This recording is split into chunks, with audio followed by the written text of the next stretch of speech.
Simpson. And Japan have gone absolutely without lead. This is Whitmore. Paul and Gale both available. It's still Whitmore. It is the Reggae Boys who take the lead. Ball shot. Welcome to another episode of BCN Half Time Show. You don't know about the whole school right here on BCN Network, BCN Sports. You don't know every Wednesday from 8:30 for another hour or so. We have our halftime show. It's a weekly show. It's a calling show, people, so you know you can call in. I'm not to say the numbers up. I do have a graphic with the numbers up.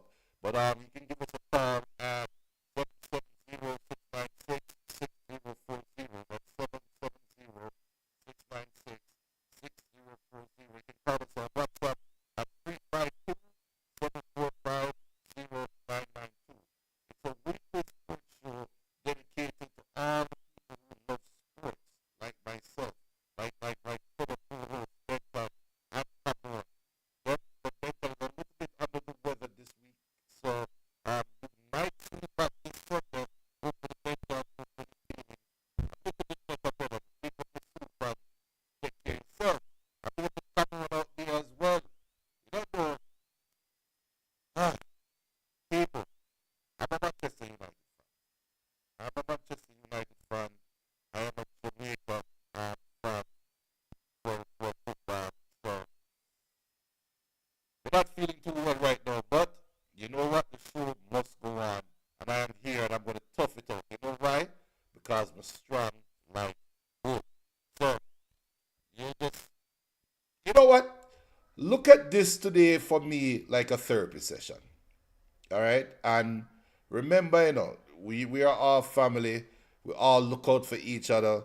When people are down, you don't take that opportunity to rag on them and to treat them bad and to make them feel bad, right? That we as a family here, we support each other on this show. So you guys will have to support me this week because, as you know, Manchester United got kicked out of the Coca-Cola Cup or Cardova Cup or whatever the hell the cup was named. But we lost the cup. Soon talk about that. Crazy. But we got to kick off with the game of the week that we spoke about on Sunday on Ball Chat, on our weekly Ball Chat show that airs every Sunday at 5 p.m. Eastern. Liverpool played against Newcastle. And I would say that this is the Isak game, the Alexander Isak derby. We all know the saga with Alexander Isak trying to get a move out of Newcastle to go to Liverpool. And we talked about, we waxed lyrically about this game and said this is the Alexander Isak game. And I think the game lived up to expectation from a neutral fan, I don't know how the Newcastle fans out there, I don't know how dejected they if they're still feeling dejected right now, or do they see some silver lining in the clouds? I don't know. But let's start with that game. Newcastle lost to Liverpool 3-2. It was a game that was filled with ups and downs. It was one of those crazy games. Liverpool went up 2-0. And I shouldn't even say went up 2-0.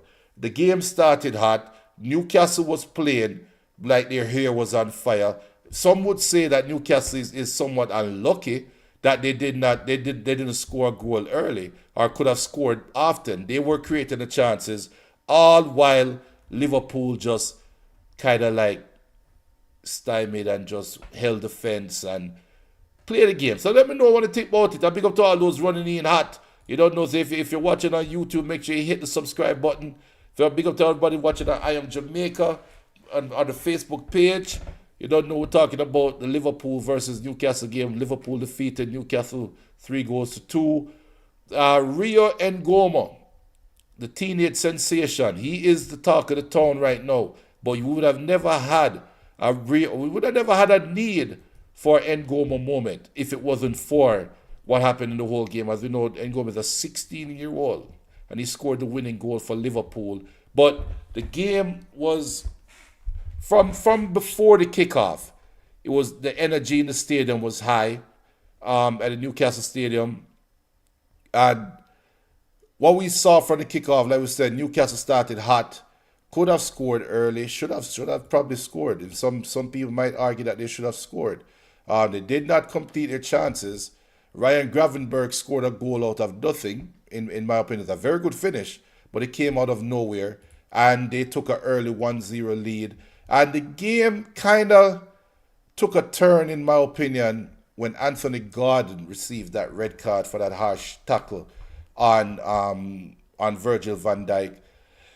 Some would say, and looking at Virgil's reaction when Anthony Gordon was given a red card after the referee went and consulted, some said that Van Dijk kind of consoled Gordon in a way, like pretty much saying, yeah, it's a harsh red card, but come off of the field, brother. Come off of the field.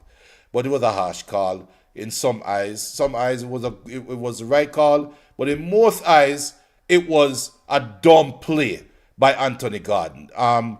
The energy was a little bit too high, obviously, for Anthony Gordon. I think there was more factors to what happened to Anthony Gordon in that moment. He had a terrible first game. All of Newcastle had a terrible first game against Aston Villa after drawing that game 0-0, after Aston Villa went down to 10 men. And with all the energy behind this game, with the fans, the Toon-type stadium, the way the fans were rabid and they were foaming at the mouth, it seemed like that energy got to Anthony Gordon at that moment, right before halftime. And many would say you could have just cooled off a little bit, brother. Just calm down a little bit.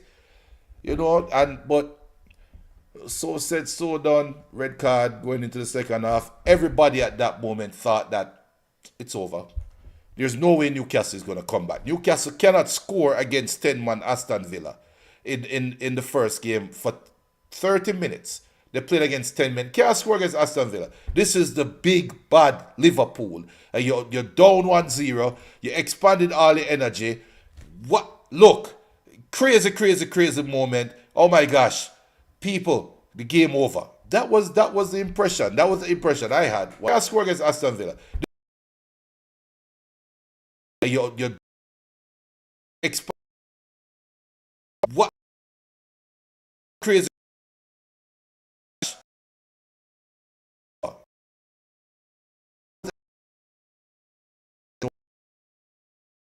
Benton said Liverpool got lucky. They might not be so lucky this weekend versus Arsenal, which is true. We'll talk about that. You're also asking what are going for Salah. We'll talk about that.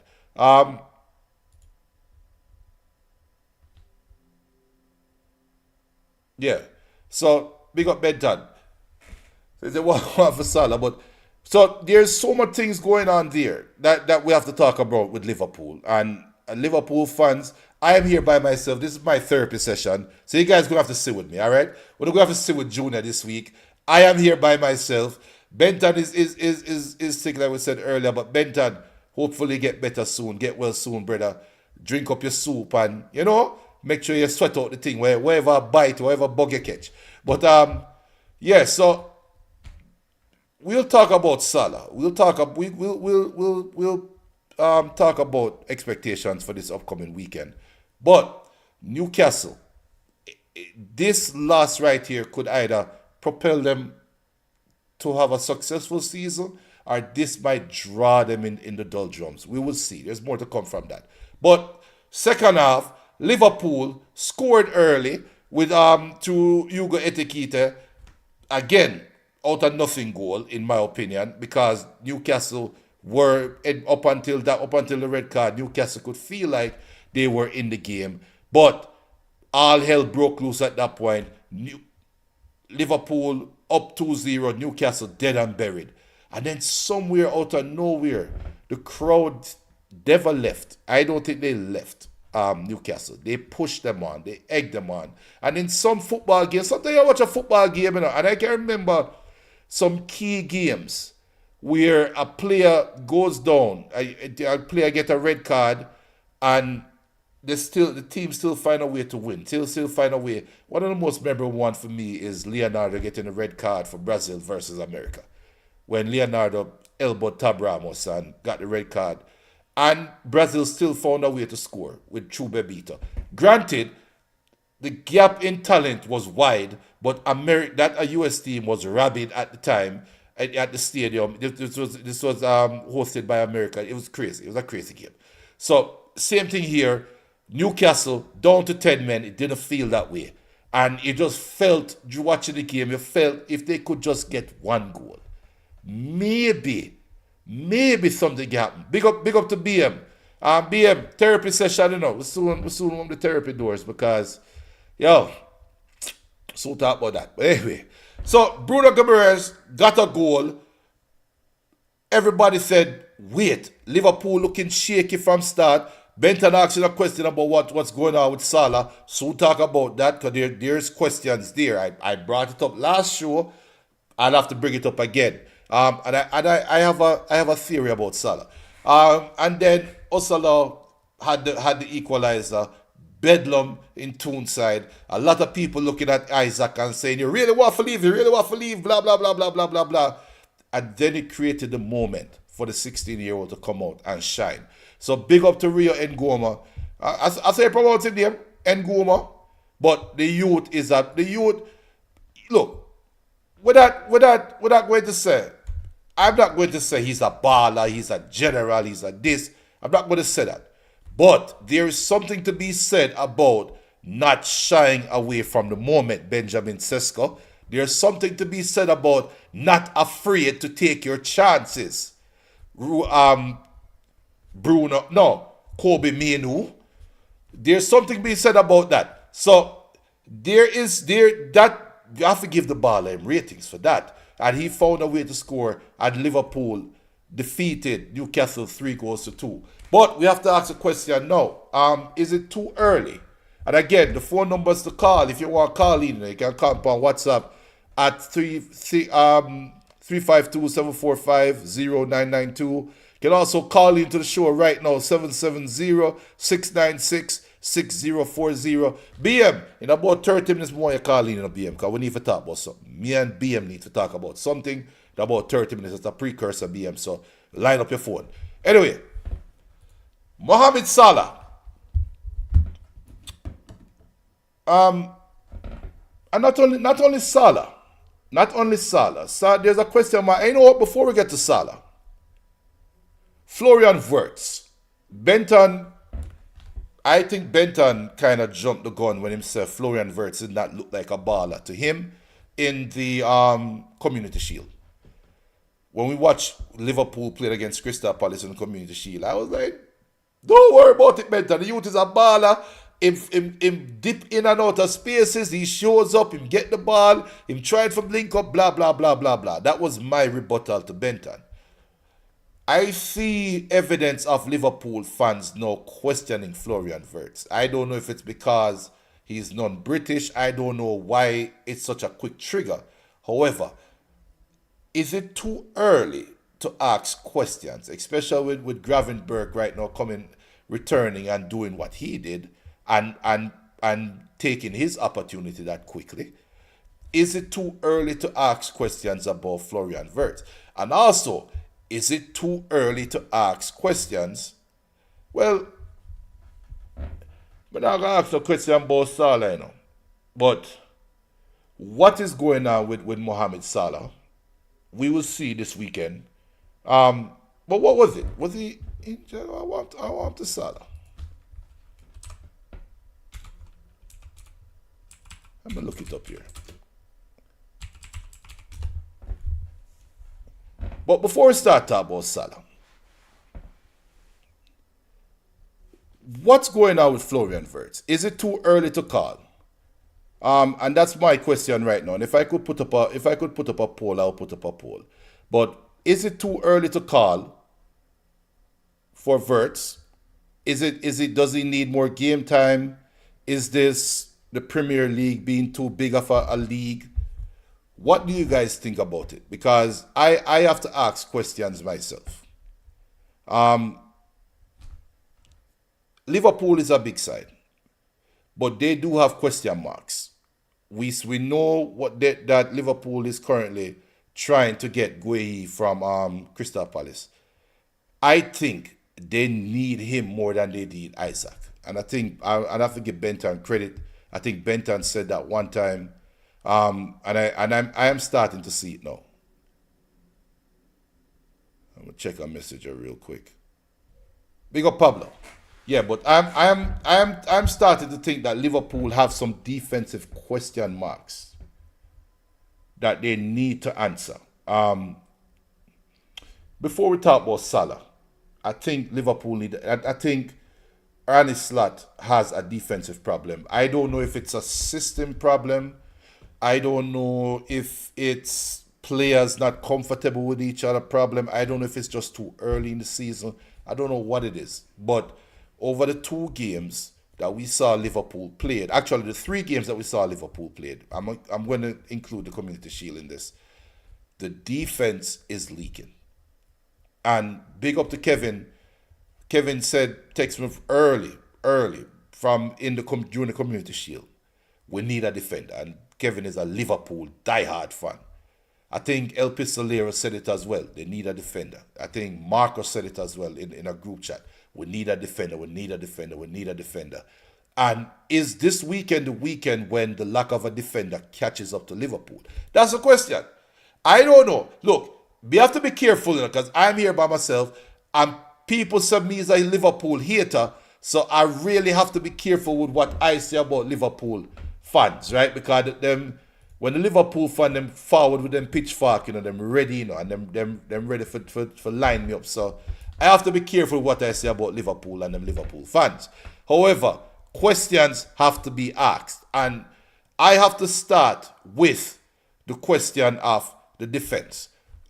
Are they playing too high? Does Virgil have the legs to play that high? And Konate as well. I think Liverpool is playing too high, even though both Newcastle goals are the first one.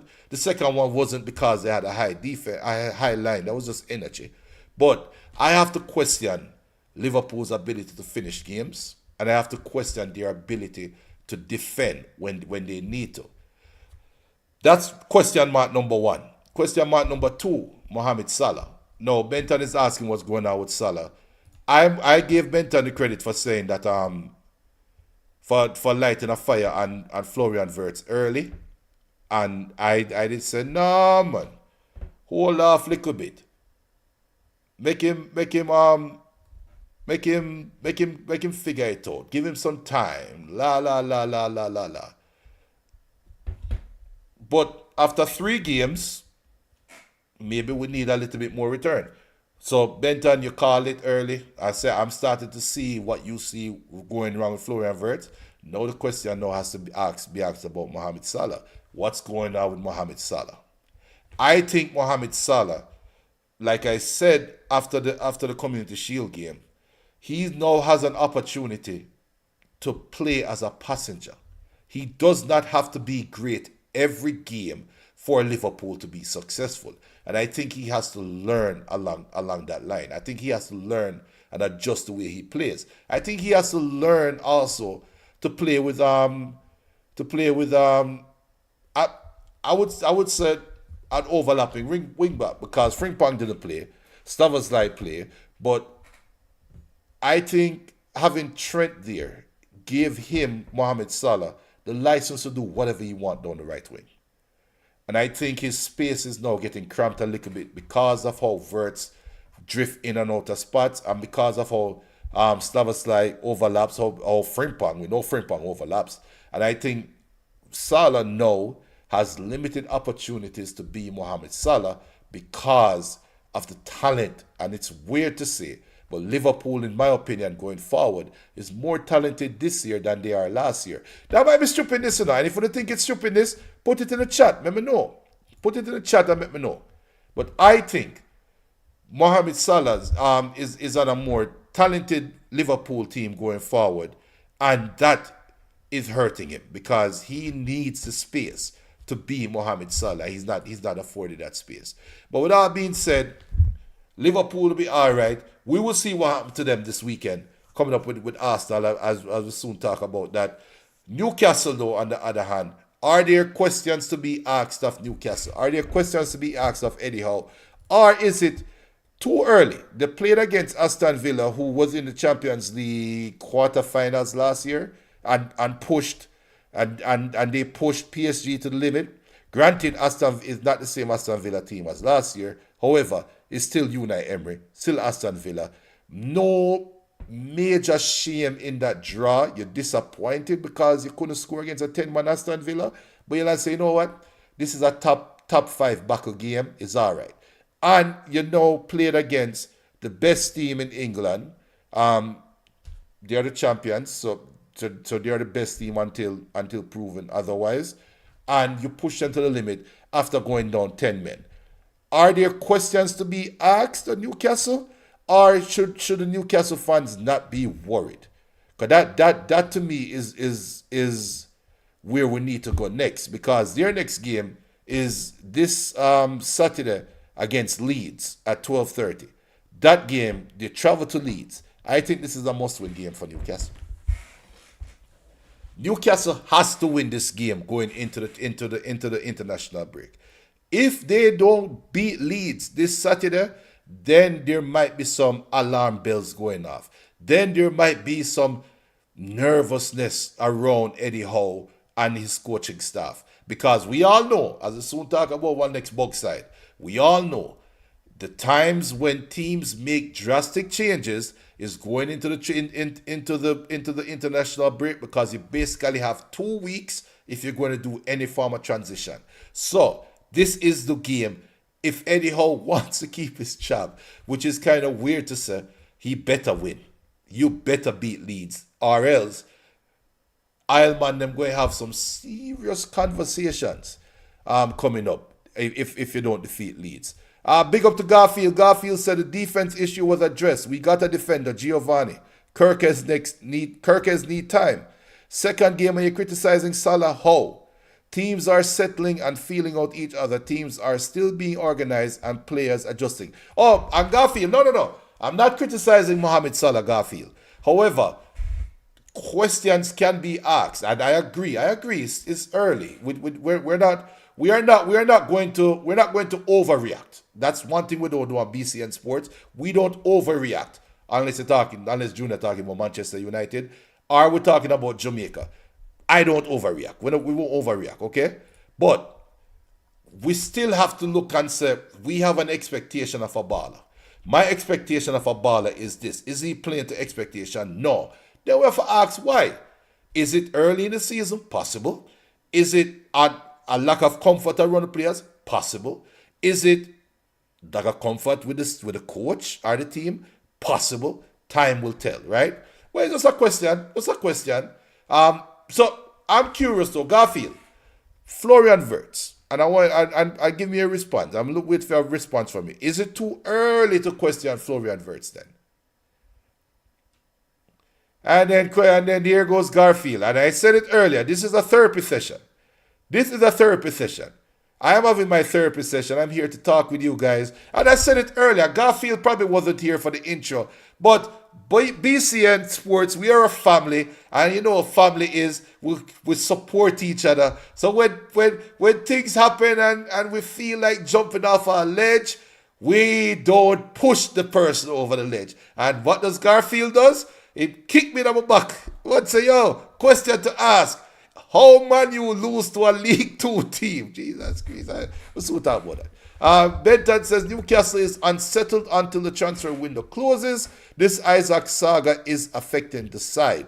He also said, is Giovanni Leon solution for Liverpool in defense? He seems more project to him. Yeah, and I want to know Garfield's response to that, because he said there's a solution there in the defense. We will see. Time will tell. He will get the opportunity, and with Liverpool, if they continue to get results like they just did, because look, we're going to talk about some other teams real soon, bug teams.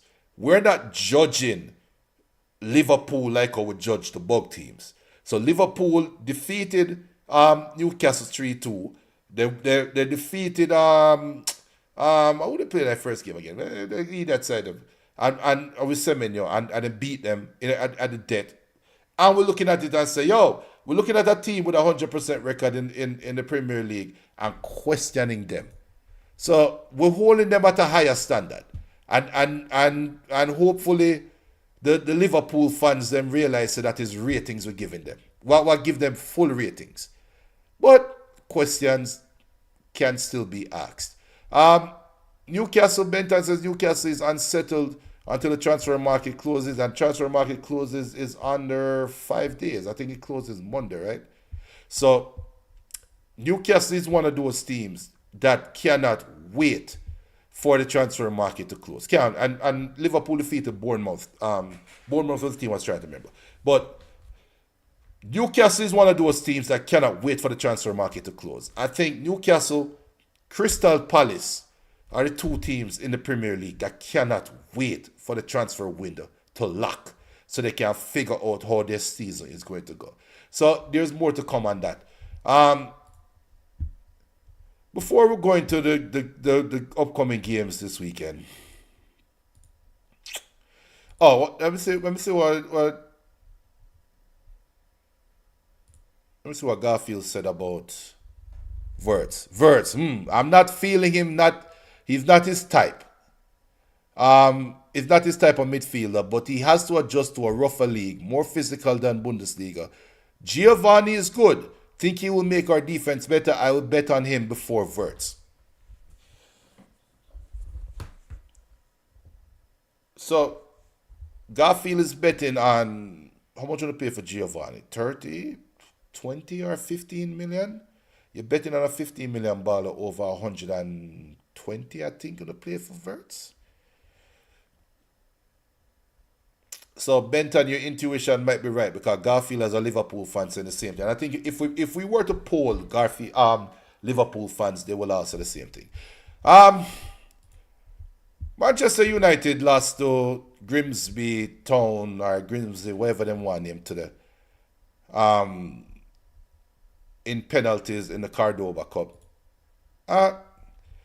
Last year I said Manchester United couldn't get any lower. And they progressed to prove me wrong. I'd really looking at this game, and it's not that I'm at a loss for words, but I just don't like being a broken record. And if I look at a team, and if I can tell you, and I posted in the chats, in my chat, like, why is Onana starting? Why is Dalot starting? That was worrisome to me from early when I saw the starting lineup. Now, with that being said, no way, no how, no hell should Grimsby Town be defeating Manchester United. No way, no how, no hell should Grimsby Town even have a shot on goal versus Manchester United. Much less scoring 2. Could have scored 3, 4 if their Gardner knew what an offside trap was. Gardner could have probably scored a hat-trick today. So Manchester United is a doodle show. I mean, it is what it is. I think more could be said about what was said in the post-match conference, or the post-match presser from Ruben more than anything. I think that is the more pointed thing. I would play the sound for you guys, but I don't want us to get flagged. I think YouTube will still flag us if we play the sound. But long story short, Ruben Amorim said at the end of the game, like he said, he apologized to the fans and he felt sorry for them. Actually, he didn't apologize to the fans. He said, I felt sorry for the fans. Felt sorry for the fans. And the key statement to me that he said was, the players have spoken. They have said what they wanted. They have spoken. That to me is, I am quitting. That to me is, I am not coaching you guys anymore. I'm done. I'm not coaching this group anymore. And the thing that I love about Ruben Amorim, and look, I'm not trying to paint a turd. All right, I'm not. So if you guys want me to go on the other side and go crazy and pull my hair out and go chant fire against Manchester United, I can. You can put in the chat. I can. I can go crazy and cuss them off and ray. But to me, again, it's a waste of time. If it walks like a duck, talks like a duck, it is a duck. If it quacks like a duck, I'm not going to look at it and say it is pigeon. All right, it is a rooster. This team have showed us who they are over the last 10 years. Why are we surprised that Grimsby Town can beat Man? Why are we surprised that in the space of 2 weeks, it hasn't even been 2 weeks, in the space of 10 days, Manchester United has played against Arsenal, come out feeling like they could have gotten at least a point or could have defeated Arsenal, went to Fulham, come out and saying this wasn't our best. We could have done a lot better. And then lay an egg the way they did versus Grimsby Town. This is Manchester United for the last 10 years. This is the most consistently inconsistent team in football. So why are we surprised that they lost? I know it is newsworthy, the big bad Manchester United, but these are not Manchester United players. These are not.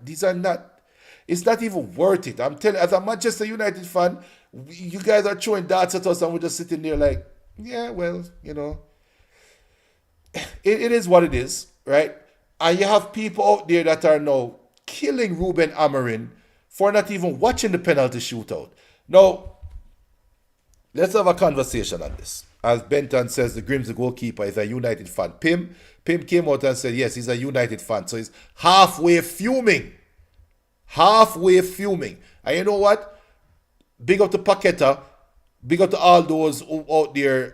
Big up to striker used to play for Brentford. Ivan Toney. Big up to all the gamblers out there. Pim, the goalkeeper for Grimsby Town, came out after a game that they just played against Manchester United and said, I'm a Manchester United fan, so I am half fuming. I wonder if he had said that after Manchester, if they had lost the Man U, I wonder if they would have pulled him in for match fixing. I don't know. It was a funny joke. And with that being said, I wonder if Onana match fix. I have to wonder if Onana is betting on the game. I have to wonder. I am going to ask this the question about Pim, the Grimsby goalkeeper. I have to ask the same question about Angie Onana because some of those penalties he could have saved. Some of those 4 of the penalties he got his hand on the ball. And somehow the ball went into the goal. The second goal, he caught he didn't catch the ball. But he jumped for the ball, missed everything. So it looked like he got his hands on the ball, but some of the ball still fall behind him. If you have ever played any kind of sport, any kind of ball game with a kid, I like a little baby, and you're just having fun. So you catch the ball, you drop it, make it closer to them so they can get to it and touch it. That's what Onana looked like he was doing in the second goal. It looked like I'm going to come here, get big, hold up the space, but I'm going to let the ball go through so you can score. Go ahead and score. That looked like match fixing to me. It looked like match fixing to me. I think Onana better the game. I do. But Garfield says, Amorim does not strike me as a convincing manager. His man management skills are poor. He's good tactical, but that's it. And you need more than football tactics to be a winner. He also says, don't underrate Grimsby. They have not lost since the start of the season. Garfield. Our Lady Sisters of the Poor blind school in Iowa haven't lost a game in probably 10 years. They go up against Manchester United. Manchester United should beat them. I'm sorry. I'm not underrating Grimsby, but no. Grimsby could have not lost a game in 15 years. They still should not beat Manchester United. So, no. Garfield says, I believe Onana has lost confidence under Amarin and is not settled in the head. Garfield, don't piss me off. No, you're pissing me off. No, you're going to let me go on a rant. You see me start sweat already. Watch it. Me start sweat already. Garfield, what you mean by lose? I know. Garfield said that he thinks that he lost our confidence under Amarin.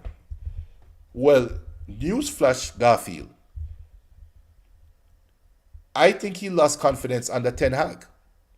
If he had confidence under Ten Hag, Amarin would not be at Manchester United right now. So no. BM says Onana isn't match fixing. He's just a piss poor goalie. It's one of the two. It is one of the two. One of them. I'm gonna pick one of them. Pick one of them. However, I want to warn you on something that Garfield said. Garfield said that Amarin does not strike me as a convincing manager. His man management skills are poor. He's good tactical, but that's it. And you need more than football tactics to be a winner. I'm going to push back on that point. In my opinion, Amarin is a great man manager. And that might sound crazy to some people. Let me tell you why. And you have different types of coaches. You have player coaches and you have strict coaches. And I think if you were to, for any sport, if you were to break down a coach, whether male or female, it doesn't matter what sport it is. If it's a team sport, if you were to break down a coach into two categories, two general categories, the first two categories would be you're either a player's coach or you are strict. In other sports, you would say that, and I'm going to call great coaches names now. Alex Ferguson was a strict coach. He wasn't a player's coach. Arsene Wenger was a player's coach. In my opinion, you guys tell me if I'm wrong. Pep Guardiola, no, forget about Pep. Carlo Ancelotti is a player's coach. In my opinion, Carlo Ancelotti, Carlo is a player's coach. Jurgen Klopp is a player's coach. Pep Guardiola now is a strict coach. Pep is not a player's coach. Ruben Amorim to me, Ruben is not a great. I'm not going to say he's a great coach. He's not a great coach. I'm not going to say that as yet. But Ruben to me would fall in the category of a strict coach. Now you have coaches out there that don't know what they want to be, and those are bad coaches. Jose Mourinho is his players coach. He's a players coach only for players that he rates. You have coaches out there though that David Daly go one way here, sir, and then switch back the other way there, sir. I think Ole is a coach like that. I think Ole Solskjaer is a coach that doesn't hold the line.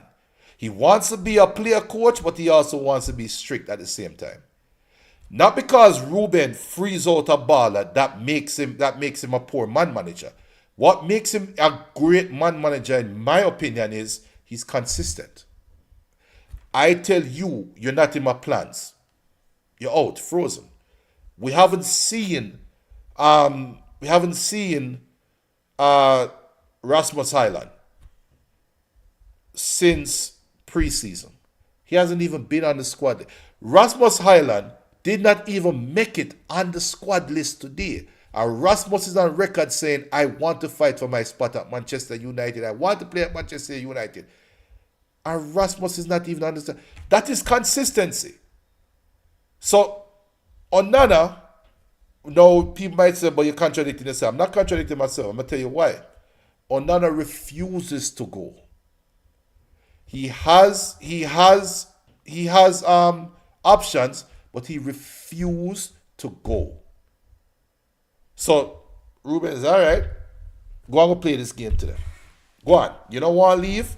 Because we could have signed Donnarumma months ago. We could have signed Lemons, the youth from Belgium, who they're trying to sign, and more likely will be signed, especially after today. We'll go sign him. But there's consistency there with how Ruben treats his players.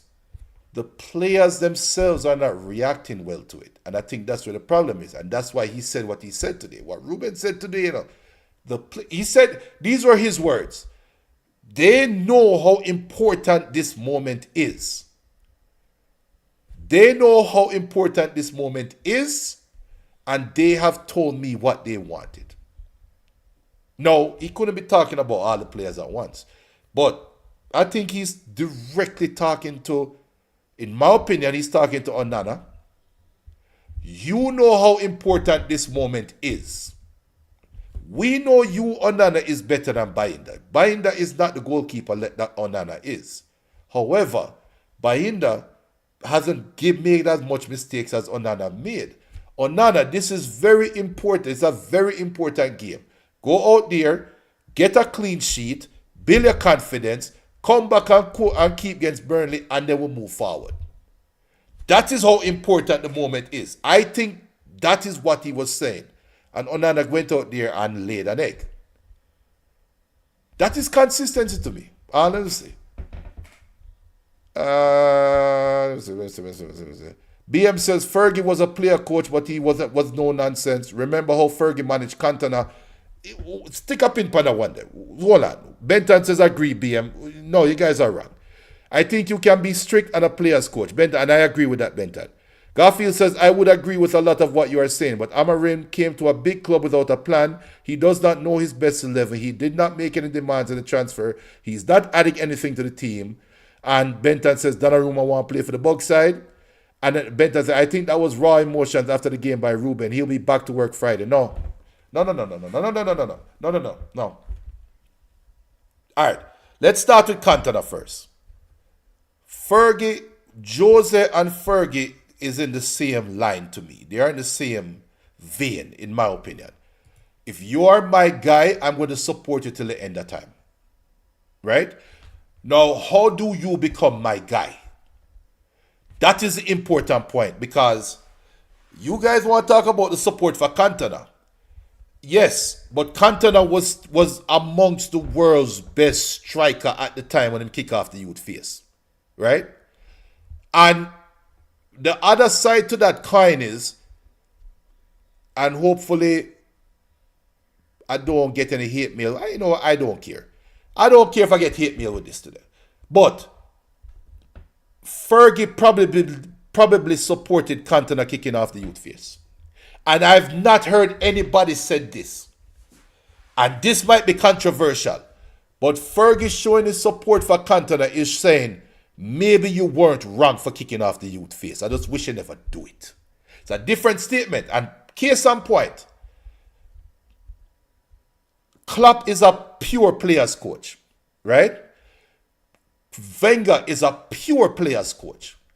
If you give Alex Ferguson, Liverpool team 2 years ago, Virgil is not on the team.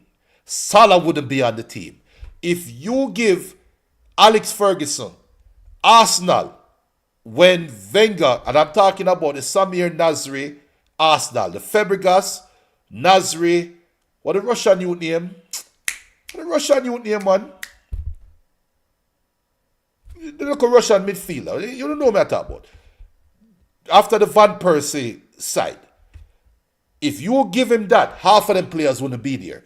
That's not the acting of a player's coach. That's the acting of a serious system coach that supports his players. I'm gonna land the plane. Roy Keane, his captain, the man that represented Alex Ferguson on the field.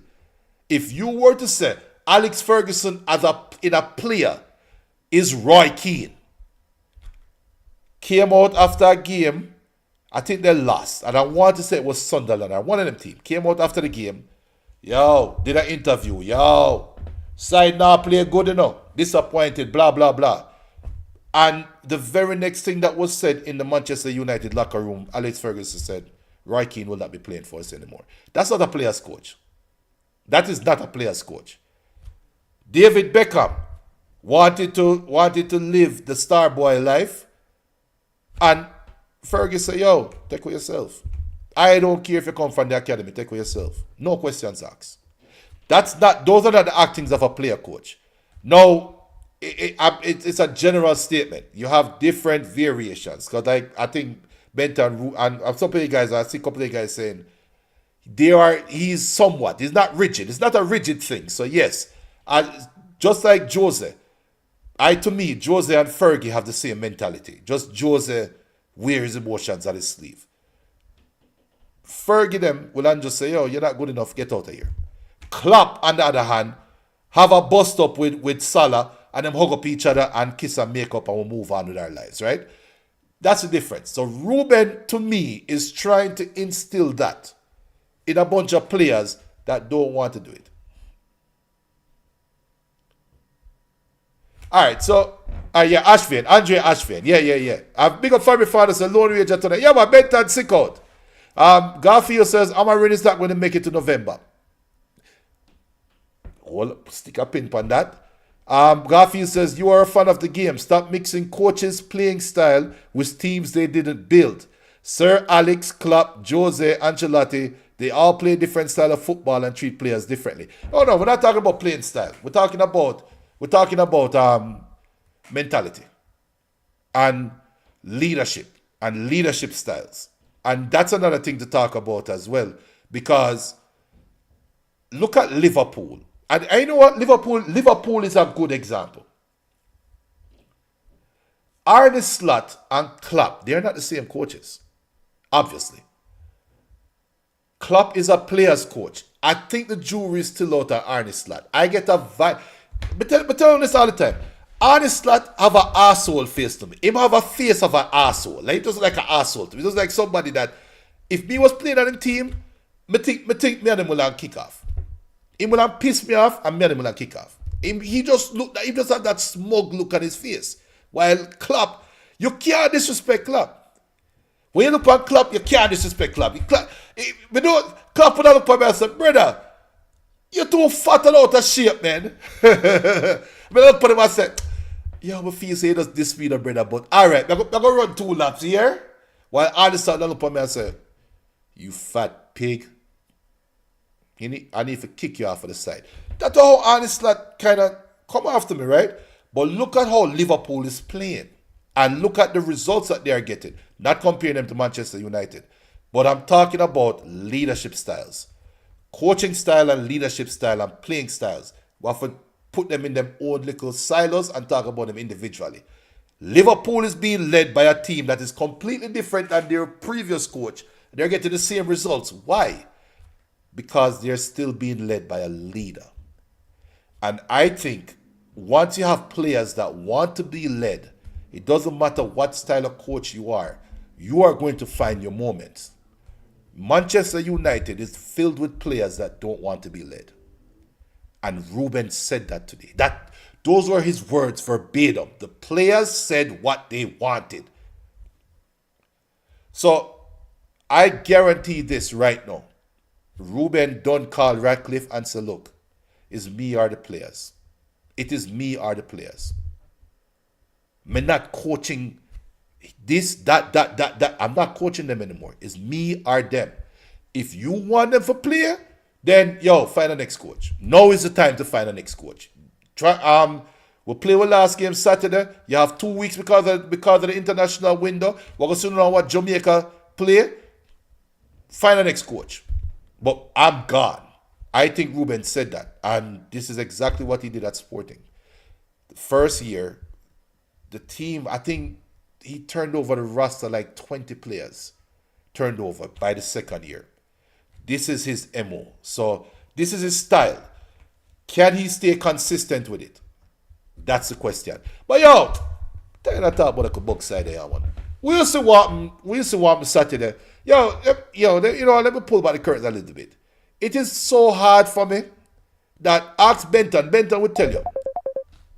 Hold on, who is? Yo! Fabi, Wagwan.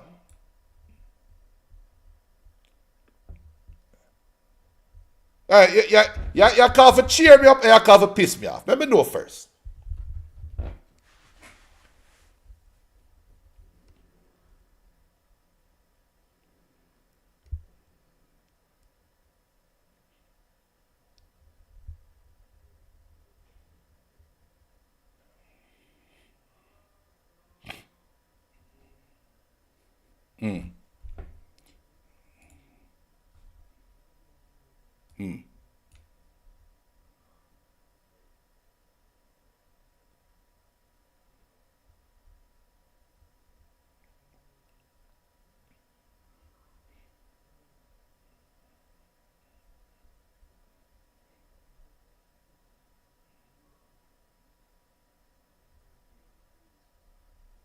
Right.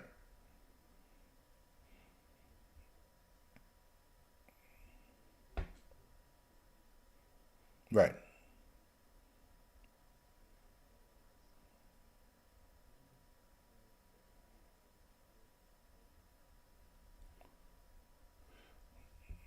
Hold on. It look like Benton I'm saying nah hear you. Hold on. What do you mean by you not hear the call? Wanna not hear Fabi? Man, you're supposed to come through, man. Talk again.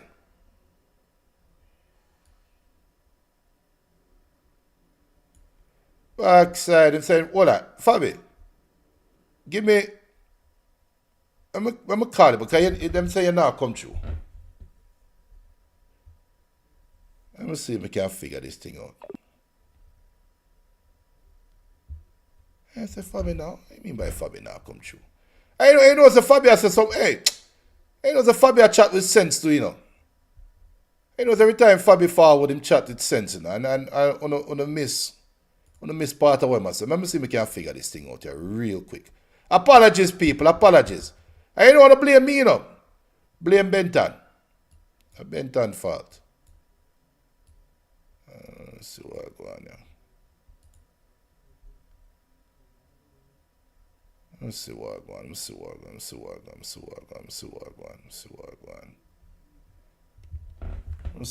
on.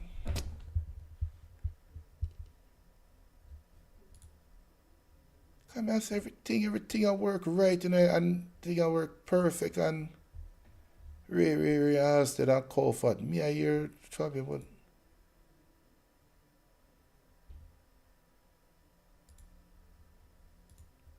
me I hear Fabi, but I not hear Fabi.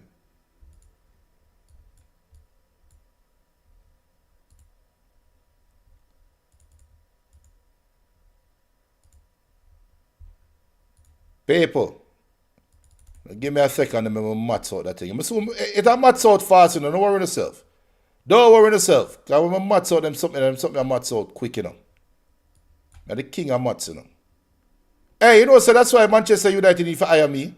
Because they hire me, you know, I fix this thing quick, you know. Quick and fast. Watch. I'll show you how quick I figure this thing out. Give me 1 second. You know? If I could bust a tune, I would bust a tune. Hey, why do not it doing? Make sure to hit the like or the subscribe button. Hit the like or subscribe button on YouTube if you've not done so. Hit the like or subscribe button. I know why I'm not hear him. Let's see if I can guess the right one there real quick. So that means if I bust a tune, I'm not going to hear the tune. Let me see it. Let me see if I'm not going to hear the tune. I'm going to work with me and figure this thing out.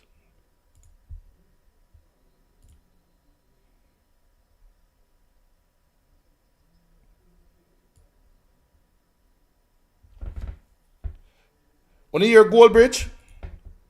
Let me know if you hear Goldbridge a while ago. Want to hear Goldbridge?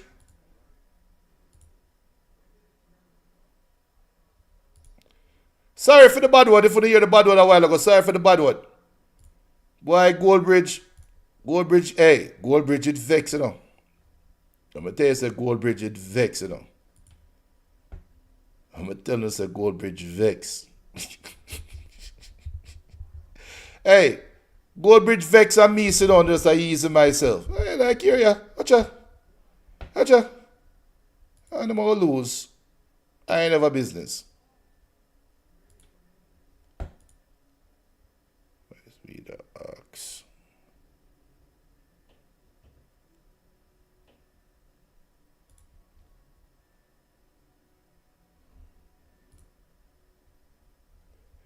So near Goldbridge a while ago?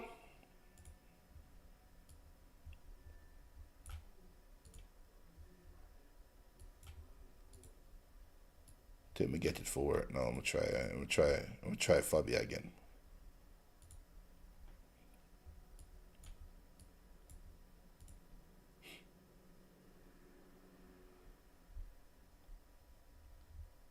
Fabi, you hear me? You still get echo?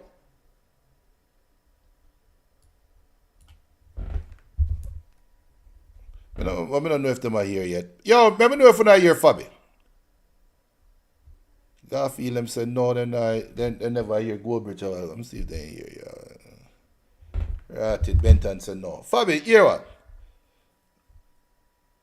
When we go and talk about something and try to figure it out, I'm in link here to figure it out. Yeah?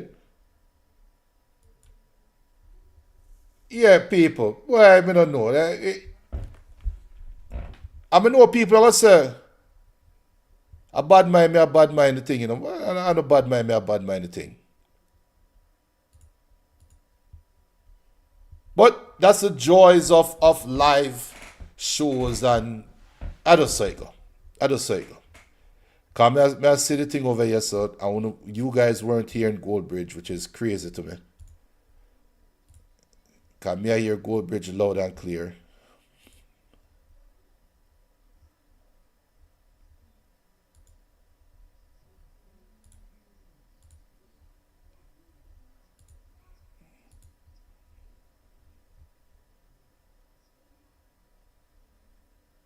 Hold on, people. If we hear a little silence, I just come here and try to figure something out. Give me 1 second.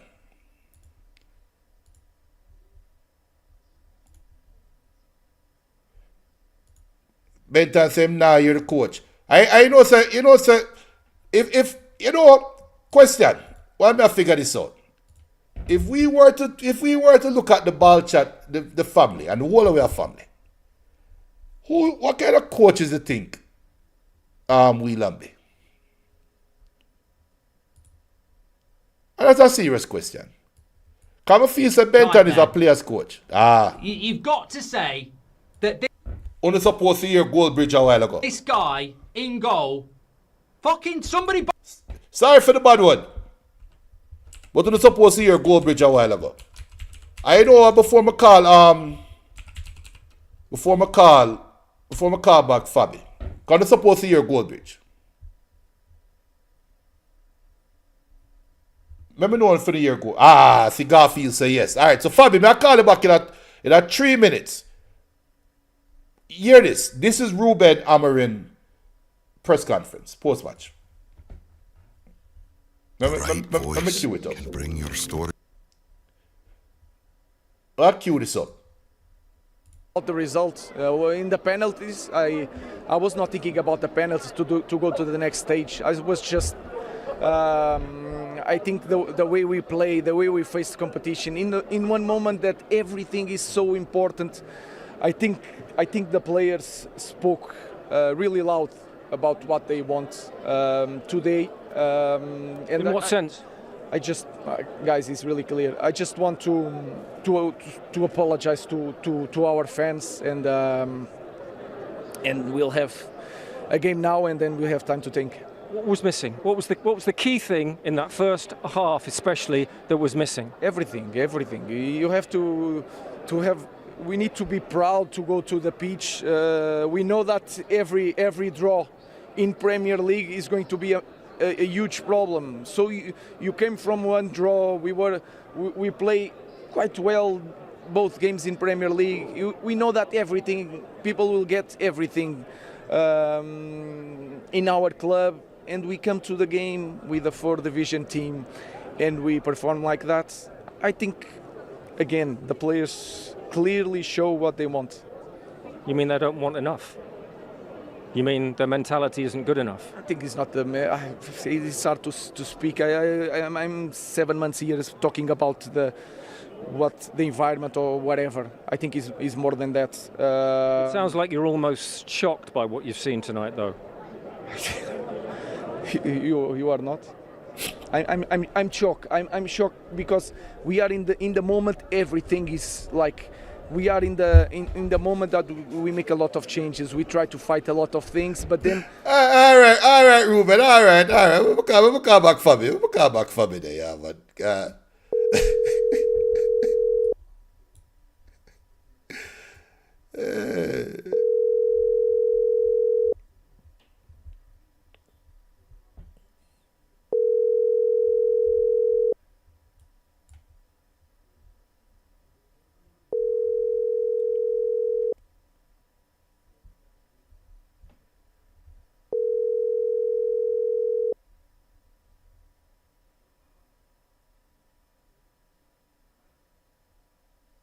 Yeah, man. Coach. Yeah. Yeah, so what were you saying though? You were talking about check with the fans and you see them right here. the my year one. I'm sure you'll come through now. Yeah. So no, we not talk about the whole clap and slot comparison. Because he's more trying to squeeze everything out of a player. Even if he's a plan to sell you, he's going to put a hand around here. And I think he's more coming across with players like we can have a mutual understanding. I think Klopp will probably be easier to sell players than Slot because even if he must sell you, boy, I don't know, he must sweet you up and do all that thing, and you're alright with it afterwards. But with Slot, Dutch people are way more straightforward. And the matter the truth I don't care. Yeah. That's how Dutch people are. Because trust me, we deal with so much Dutch coaches, they were telling you straight up if you're not a good player. And they're gonna tell you you're not a footballer. That's how straightforward they are. Yeah. So I think that's how Slot is. So him can just turn up and tell Trent, yo, you can defend better than this. You get what I mean? While Slot would have probably just come on to the media and find some other excuse and stuff like that. Mm-hmm. So Klopp will more protect you, but Slot might show you to the dogs. True. So I think that's the difference with both of them. So but Amarim sound frustrated from him coming. On the first day, him just sound frustrated. And I think it's more than just on the playing side. I think there are other things that he's being affected by. Right. Because personally, I thought he would have probably get better defenders. More than trying to go for attackers. I think he should have get better defenders. You get me? And the whole Onana situation, man, him should have tried for Donnarumma, man. Yeah, but Onana don't want to leave. Yeah, he has to leave to bring in Donnarumma. So that is the No, but him can sell the next one because it's not like he might have better results for the next one. True. He's not but then again, he probably get less salary than Onana. He is, yes. Because to pay Onana's salary and Donnarumma's salary, that are probably some transfer fee. Yes. But Garfield said that Klopp has more skill to make a player and get more out of a player than Slot. Slot depends on established talent. I don't think so. Because if you look at if you track his fair in our team, who on that team is a baller? Not a baller, but who's established? When you get a team, they were down the table. Right. Is it me? When Slot came, when Klopp have I think he built Dartmouth, but a lot of those guys were very promising German players. So he knows them from a longer time. And Dartmouth has proven that with Klopp and without Klopp, they kind of maintain. They have. I don't think Because they've reached the they heights have where a Klopp. culture. Right, they have a culture. Yes, And yes, yes. their youth teams are all mostly good teams. Right, right. Yeah, there's a point there, though, and I don't think you and Garfield are wrong. I think Klopp has proven himself more over time. He has been there a long time still, you know. Right, 9 years is a long time. right. So and then that's So what Garfield. let's hope Slot get the same amount of time. Which, based on the start, he should. But then I asked a question earlier. And Garfield kind of, which is funny, for Salah, it is too early. For Vert, the jury is still out. Are there any concerns for you when it comes to Mohamed Salah? No. Okay. Because experience shows that he has been here before. And he has recovered. Right. So there's no So there's that's why no I'm not worried fear. about him. So there's no fear of father time kicking in. At some point that will kick in. You get what I mean? But as Right. I said, the way he keeps his physique, I am not worried. True. Look at True. So, Benzema. Before he went to Saudi. over to yeah. Look at Ronaldo now. I mean, he's in a lesser league, but he has proven over the time that, I mean, keep your body to a certain level. That's the thing with football, you know, like the skill don't leave you. True. It's just the fitness. True. So True. once the fitness level is up, then, yeah, man, everything else will fall in place. True. I agree, and the thing that I said to because and I think that's what Garfield is saying as well is that Salah is an established baller, and we have to remember too, we're not talking about a 40-year-old man. I think for Salah, I think people judge Salah's age. I think part of it is religious bias. I really think there's an anti-Muslim undertone to it. And also, I think Salah has been around seemingly for so long that you just automatically assume that he's old. I agree with you. Know. And one other thing that I said to is that to me, Salah this year is going to have to learn to not have to. He has to now learn that you don't have to be the general every game. Your team, in my opinion, is more talented going forward than they were last year. So now he can just be a part of the team, and that takes time. And I think that's that. Yeah, go ahead. But that's why I believe. We are trying to bring in Isaac. They have Ekitike now. They're hoping that people like Wirtz will come good. But that's why they spend the money. So he can do less of the work. If you realize in the first couple of games from the Community Shield, really Wirtz and Ekitike, very few balls go to Salah. Yep. And then what happened now, he will feel like he's out of the game. Right. You get what I mean? Right. So I think that's how they're actually taking the shine away from him a little bit. And people believe that, yeah, man, he's out of the game because he's not getting a lot of ball. Right. But I think they're just setting up for the future. Because after this year, I think next year they're trying to get the guy named Olise from Bayern to replace Salah. Because after this year, he has 1 year left. So you think Liverpool is going to overlook what the next winger the name? The youth who scored the winning goal for them last week. Not a winning goal, but the last week. You think Monday attack? Not this Monday. Not the 16-year-old. The week against the week before. What the name, man? The winger, man. The winger where that was supposed to replace Salah if Salah left last year. Oh, you're talking Chiesa? Chiesa, yes. So no, I don't think Chiesa is a direct replacement for Salah. Really? Because, I mean, over the years, Liverpool wants to play with a left footer on the right side. And you think Chiesa you said can over play across the front line. But you said over the years, you think Slot will prescribe to that? Yeah, man. Okay. As I tell you, culture, Junior. Okay. Culture. Okay.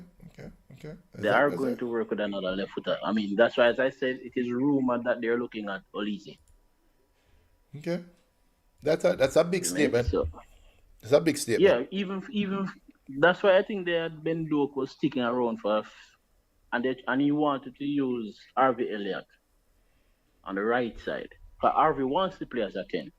Right. But Slot see him as a right-sided winger. Right. Well, Garfield said that Salah has proven himself over year in, year out. He now needs to become the mature striker and help to make the team better. He will need to make more passes than before. And Garfield was thinking, I was talking about Ngoma, not Ngoma, I was talking about Chiesa. And he said, I don't see Chiesa in Liverpool 3 years from now. So I guess he agrees with you, because if you guys get Olise, then definitely. Okay. But if you realize, from last season, Salah wants to pass more.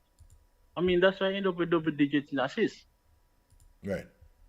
You see me? But then if you pass to people like Nunez who don't finish, then you have to do it yourself. You get what I mean? Then right. And then if you want to talk about Luis Diaz, he gets a ton of chances to finish two and don't finish. Well, Luis Diaz play some ball. He might play some ball right now in Germany, though. Yeah, he might do that. Man might get 200,000 a week, Yeah. And Bayern are really pity, I know. Yeah, I perform. I'm ready for sell you. Yeah. So, but we could transition, because we have the schedule up for this week, and we don't really care about any game this upcoming week till Sunday, 11:30. Sunday, yeah. Liverpool versus Arsenal. Yeah. No, this is must see TV early in the season. The last game before the international break, Peacock subscriptions probably gone way up after just because of this weekend. Are you worried about Arsenal? I am not worried about Arsenal. I am worried about Konate. Not Arsenal. Well, so you give Virgil a pass? No, come on, man. Look for the start of the season. Virgil has been playing poorly. I think, no, he's not been playing poorly, but I think he was very good versus Newcastle the other day. He's all right against Newcastle. I want to say very good. Very good as a strike. Man win almost every header, Very good as a strike. Newcastle has nobody to compete with the header. It's not like him going up against Isaac. What about 6-7 Dan Burns? Dan Burn. We don't kill about Dan Burn. Come on, man. Dan Burn burnout. We're not talking about Dan Burns. But I think this Arsenal game, and tell me if I'm correct me if I'm right. I'm going to play devil's advocate. I'm going to forward from the Arsenal perspective. If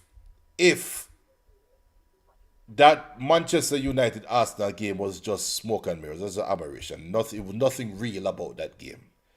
The real Arsenal showed up last week in the second half. If Declan Rice and my boy there can figure out the midfield, I am going to tell you this, because I am going to stand on this hill, because I did it at the start of the season. This was me at the start of the season. I said Zubimendi and Declan Rice is the best midfield in England. And Sunday, it is either going to prove me wrong or prove me right.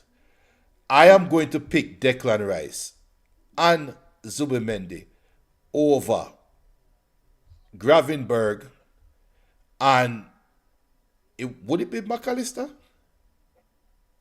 All right, and I'm going to hear what I'm going to say concerning that. Yeah. Arsenal has been playing with their midfield from the season start. Mm-hmm. Fair? Right. Liverpool hasn't have that luxury. Okay. We haven't had Soboslai playing in there. Gravenberg just come back. McAllister play only one game. So now Right. you can, as I said, our midfield hasn't played together in a while now. So you Not think even that preseason. is that good or bad? Is that an advantage or disadvantage for Liverpool this weekend? No, how you want to look at it, it's up to you. Because how I'm going to look at it is that we gave up 4 goals in 2 games, and if you want to count the Community Shield, it's 6 goals in 3 games without our normal midfield. And we managed to win 2 of those games, and we lost 1 Right. on penalties. Now, just imagine when that midfield start to click properly and the backline sort out themselves, we will be fine. Because Arsenal has been playing with theirs, True. Mind you, Man, you kind of showed them up a little bit, and they played against a lesser team in Leeds. True, but So it's fair to say when time them come under a strong opponent like Man U, we'll see how them look. Yo, but feel I try to piss me off, feel I try. Compliment. Yo, move and go here, what? Yo, Garfield said if Slot play Maka, Gravenberg and Dam in the midfield, I predict they win big. Slot is not benching. We're going to take over the game. Slot is not benching Verts. Slot is not benching Verts. He's not benching Verts. Come on. No. We don't know yet. No. And here's why Verts now got bench. Because McAllister is battling with an injury. Right. And that's why. Yeah, no. Even if McAllister was 100% fit, Gravenberg should have a whole bench. Mine, I can see in a world where all 4 starts, So who plays on the wing? All 4 can start. So who plays on the wing? But then you'd have to change the back line. In terms of you'd have to play 3 in the back. Which Slot doesn't do that. Slot is a 4-2-3-1 or 4-3-3. No, he does it, but let me tell you how him do it. Him do it while the game are going. And Garfield. So what you see on paper is 4 in the back. But while the game is going on, it's actually 3. So you're saying Szoboszlai didn't play right back Monday. He pushed more in the midfield. No, he only played right back when we're defending. Okay. On Fair. paper, we look like 4. Fair. That's a fair. Fair when enough. we do have possession, he's no longer right back. That's a fair statement. Fair statement. I agree. I agree with that one. I agree. So I'm saying there is a world where you can use 3. I agree. I would use 3. So Frimpong is not playing. You're not playing Frimpong. No, he's injured. He's out. Oh, he's injured. Sorry. Yeah, so him gone. So Frimpong gone. Saka gone. Who else gone? Who is not playing this game? Nobody else. Because I think Martinelli are going to play. No, not Martinelli. Odegaard. You think Odegaard going to play? Yeah, I one thing with Arteta, him go like him slick, and people are finding him out. I think because but is it all right? I have a little tendency for behave as if the players are not injured and him now give a lot.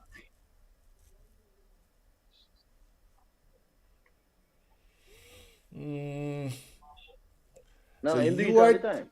So you are telling me like we lose. I would just lose Fabi. Oh, see that. Yeah, like call job. You hear me? Yeah. Right. Yeah, so Benton to Ezzy. So Benton is calling Ez's name, and I think that means that Eze is going to be a factor for him this weekend. So give me your official prediction. What's your prediction for the game? I think he's going to start though. I think Eze is going to start. Yeah, he has to start. He has to start. Has to. There's no Prediction. way. Yeah, what's your prediction? 2-2. At Anfield. Yeah. This is Anfield. Yeah, 2-2. Bear in mind, we played them there last year and it was 2-2. I never expect to hear that. I think.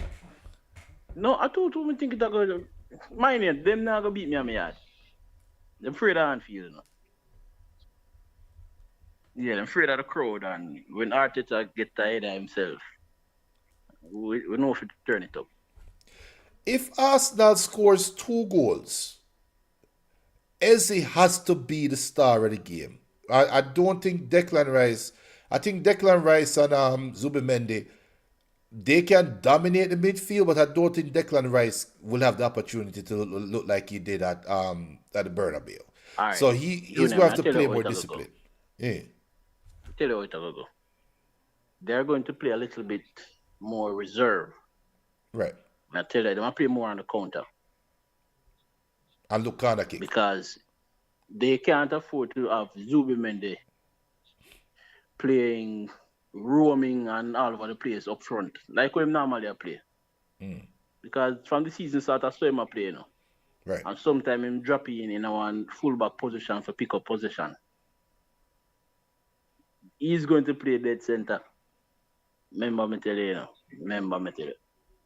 Him and Declan now go move from the middle. Right.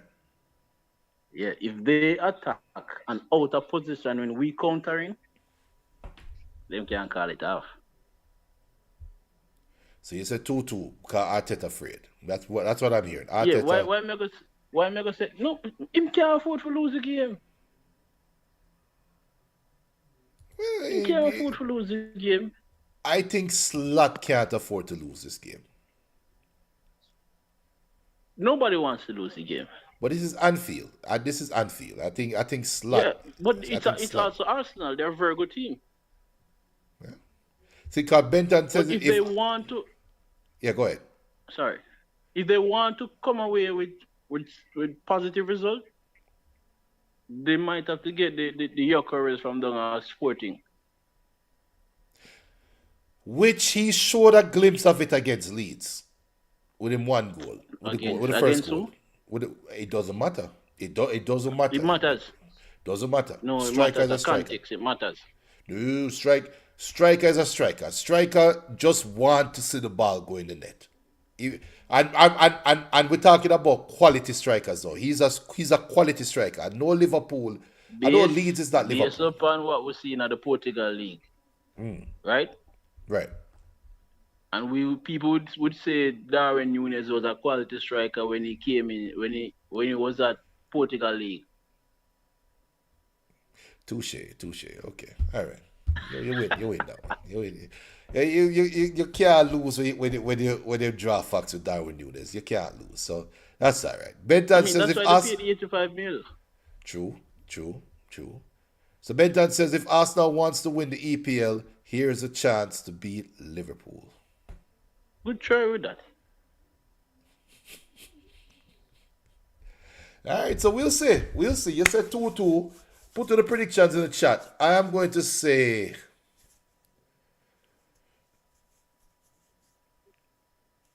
Liverpool wins 2-0. I am going to say Liverpool is going. I think the real Liverpool is going to show. Here's why they're going to score. We haven't been good on defending set pieces. And they're very good on scoring set pieces. Yeah. Yeah. So that's why I believe, as I said, if we want to be really good, Konate have to go draw for how we played last year. But how he is now, no. So, but funny enough, there are fans who are asked for the youngster to start, The Italian. Giovanni. Yeah. I think that's just a new shiny toy. I think No, man, that'll be stupid. all right, I've seen highlights. And his highlights, we might drag Lukaku. Come on. No. Well, Me not- we no. wait and see. We'll wait to see there. You're playing with that one. Both Garfield and Benton said 3-2 Liverpool. We're going to see. No, We're don't going to listen see. to Benton. No, I'm an Arsenal fan. He must have jinxed it.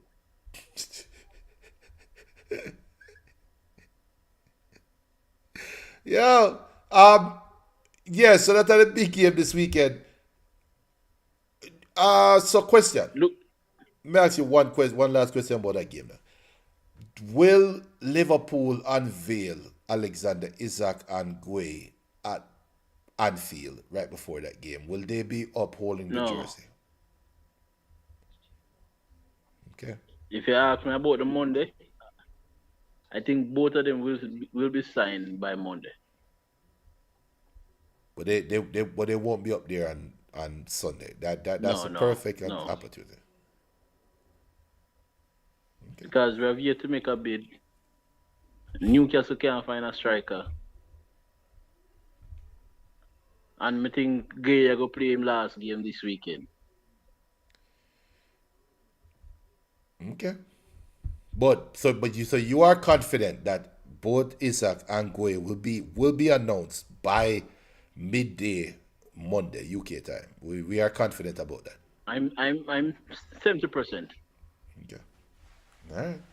Well, we'll see, because Monday is a big day for many teams, and coming out of the international break, it's going to be a new look for a lot of teams out there. One team in particular that might look a lot different is Man City, and they travel to Brighton this weekend. They will be Brighton this weekend. You feel so? Yeah, man. Okay. They will be Brighton. And I think they're going to get Donnarumma by the window closes. I think so. I think Donnarumma towards it. That's assuming Ederson goes to Galatasaray. Yeah. Where would Rodrigo? Which shirt do you think Rodrigo will be holding up by Monday? Real Madrid. So you think he's not leaving? No, he's not leaving because of the salary. He said he wants 300 if he should leave. All right. Nobody's paying the 300. Benton asks, is there a backup plan? If there's no Gueye or Isaac, is there a backup plan? One of them coming. Or one of them, but there's no backup. There's no alternative. You hear the man him say, it's either Isaac, Gay, or nobody. Okay, fair enough. Who's that's Savinho, the youth from Man City that Tottenham wanted, and that breakthrough that fell through. Savinho, it was Savinho, yeah. Yeah, man. So Tottenham not getting Savinho. You think Tottenham? Do you think Levy will swing for the fences and try to bring in Rodrigo? Do you think Levy's that crazy? Do you think Levy, all the years of not spending money at Tottenham, do you think this is the year that Tottenham spends big on bringing him in? If I'm Levy, because I think they're fishing around that situation. If I'm Levy, I would take Rodrigo on a loan, and I'll probably pay about 70% of his salary. You'll have to get Florentino Perez to agree to that, and I don't think Tottenham have the kahunas to talk. Yeah. First of all, relationship going on. Define relationship. Yeah, the Gareth Bale and the Modric. That was Real Madrid benefiting from it. That's what I'm saying. Define relationship. It's a good relationship. No, look, listen. It's easy when Perez getting money in his pocket, but if you take money out of Perez's pocket, no. But he might pay Rodrigo 300. He might pay Rodrigo 300 or a little under 300. Yeah, and he's. So if a man decides say he might go pay 70%, we are all over. We're talking about Florentino Perez. We're talking about Perez that ran on getting Luis Figo from Barcelona to Real Madrid. No, this is not an easy sell. I'm sorry, no. Nope. Nope. But I don't we'll think he see. wants to go to Whitney though. To Tottenham? Nah. Yeah. And then, cause we're going to transition into the World Cup squads in a second. Brazil did not call up both Vinny and Rodrigo. Does this affect wouldn't. Rodrigo's decision? He needs to play. He needs to play, so why not go to Tottenham? I think Tottenham is not shiny enough for him. Brother, you want to play ball or Not not? Real Madrid. You want to play ball or not? Because if I'm leaving, that'll be my question. You want to play ball or not, brother? He wants to play, but he wants to make sure it's meaningful. Okay. I'm a Brazil fan. So, I mean, Liverpool was looking to try and get him, but at this point, I highly doubt it will happen. I would have thought that he would be a perfect fit for Pep and Man City, and especially what happened against Tottenham this weekend gone. I would think, but Man City has been eerily quiet in the transfer market. And that's why you have to fear them when they not make the nice. Yeah. And them pop out with something. But Yeah. I am giving until Monday to see if Liverpool, City, or Tottenham try and go in back for him. Yeah. Benton says Rodrigo is too big a baller for Spurs, which is true, but same thing could have been said for Robinho going to Man City at the time. I mean, he said he went to the wrong Manchester. Well, that is true, but let's not. Listen, I'm a therapy session, you know. Just cool, man. Come on, I love Look you, out for Tottenham. I tell you, I have to watch Tottenham this weekend again. Yeah, so Tottenham plays against Bournemouth. They host Bournemouth. Wait, at Tottenham, right? Yeah. Another win. Yeah, easy food. And Tottenham's schedule, and we looked at it. I brought it up on Sunday. Tottenham has a winnable schedule all the way until October, I believe. They are going to be favorites in all their games until October. So, May I tell you, yeah. if Tottenham are going to lose a game, Junior, it's not going to be by any big margin. So they host Bournemouth. Then right after the international break, they go to West Ham. West Ham might be without Potter by then. They travel to Brighton. They host Wolves. They travel to Leeds. They host Villa. They travel to Everton. That's up until October. And then November 1st Winnable games, you know. That's what I'm saying. It's all winnable games. And then November 1st, they host Chelsea. That's when rubber meets the road. The only game that is tricky for them out of this run arguably would have been them hosting Villa.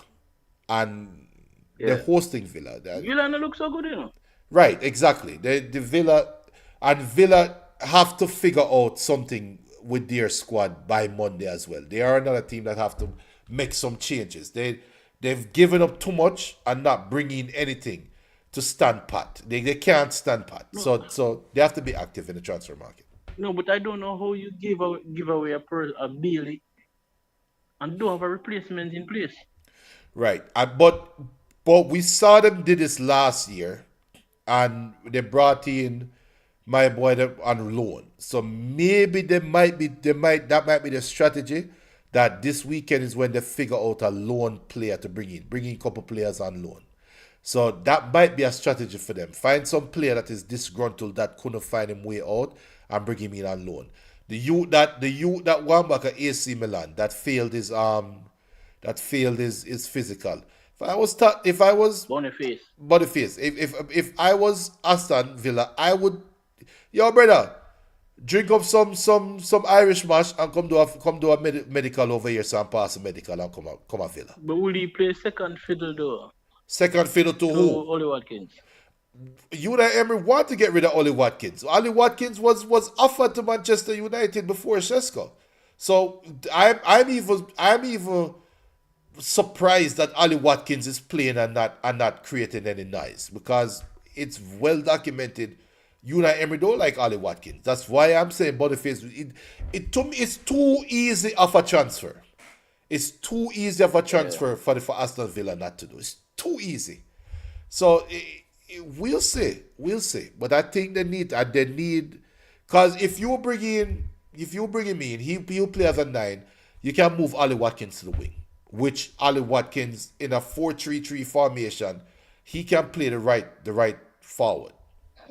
But they can't use 2 forward because Watkins drop from time to time. They can, but I'm talking Unai Emery now. So Unai Emery is strict to 4-3-3 high.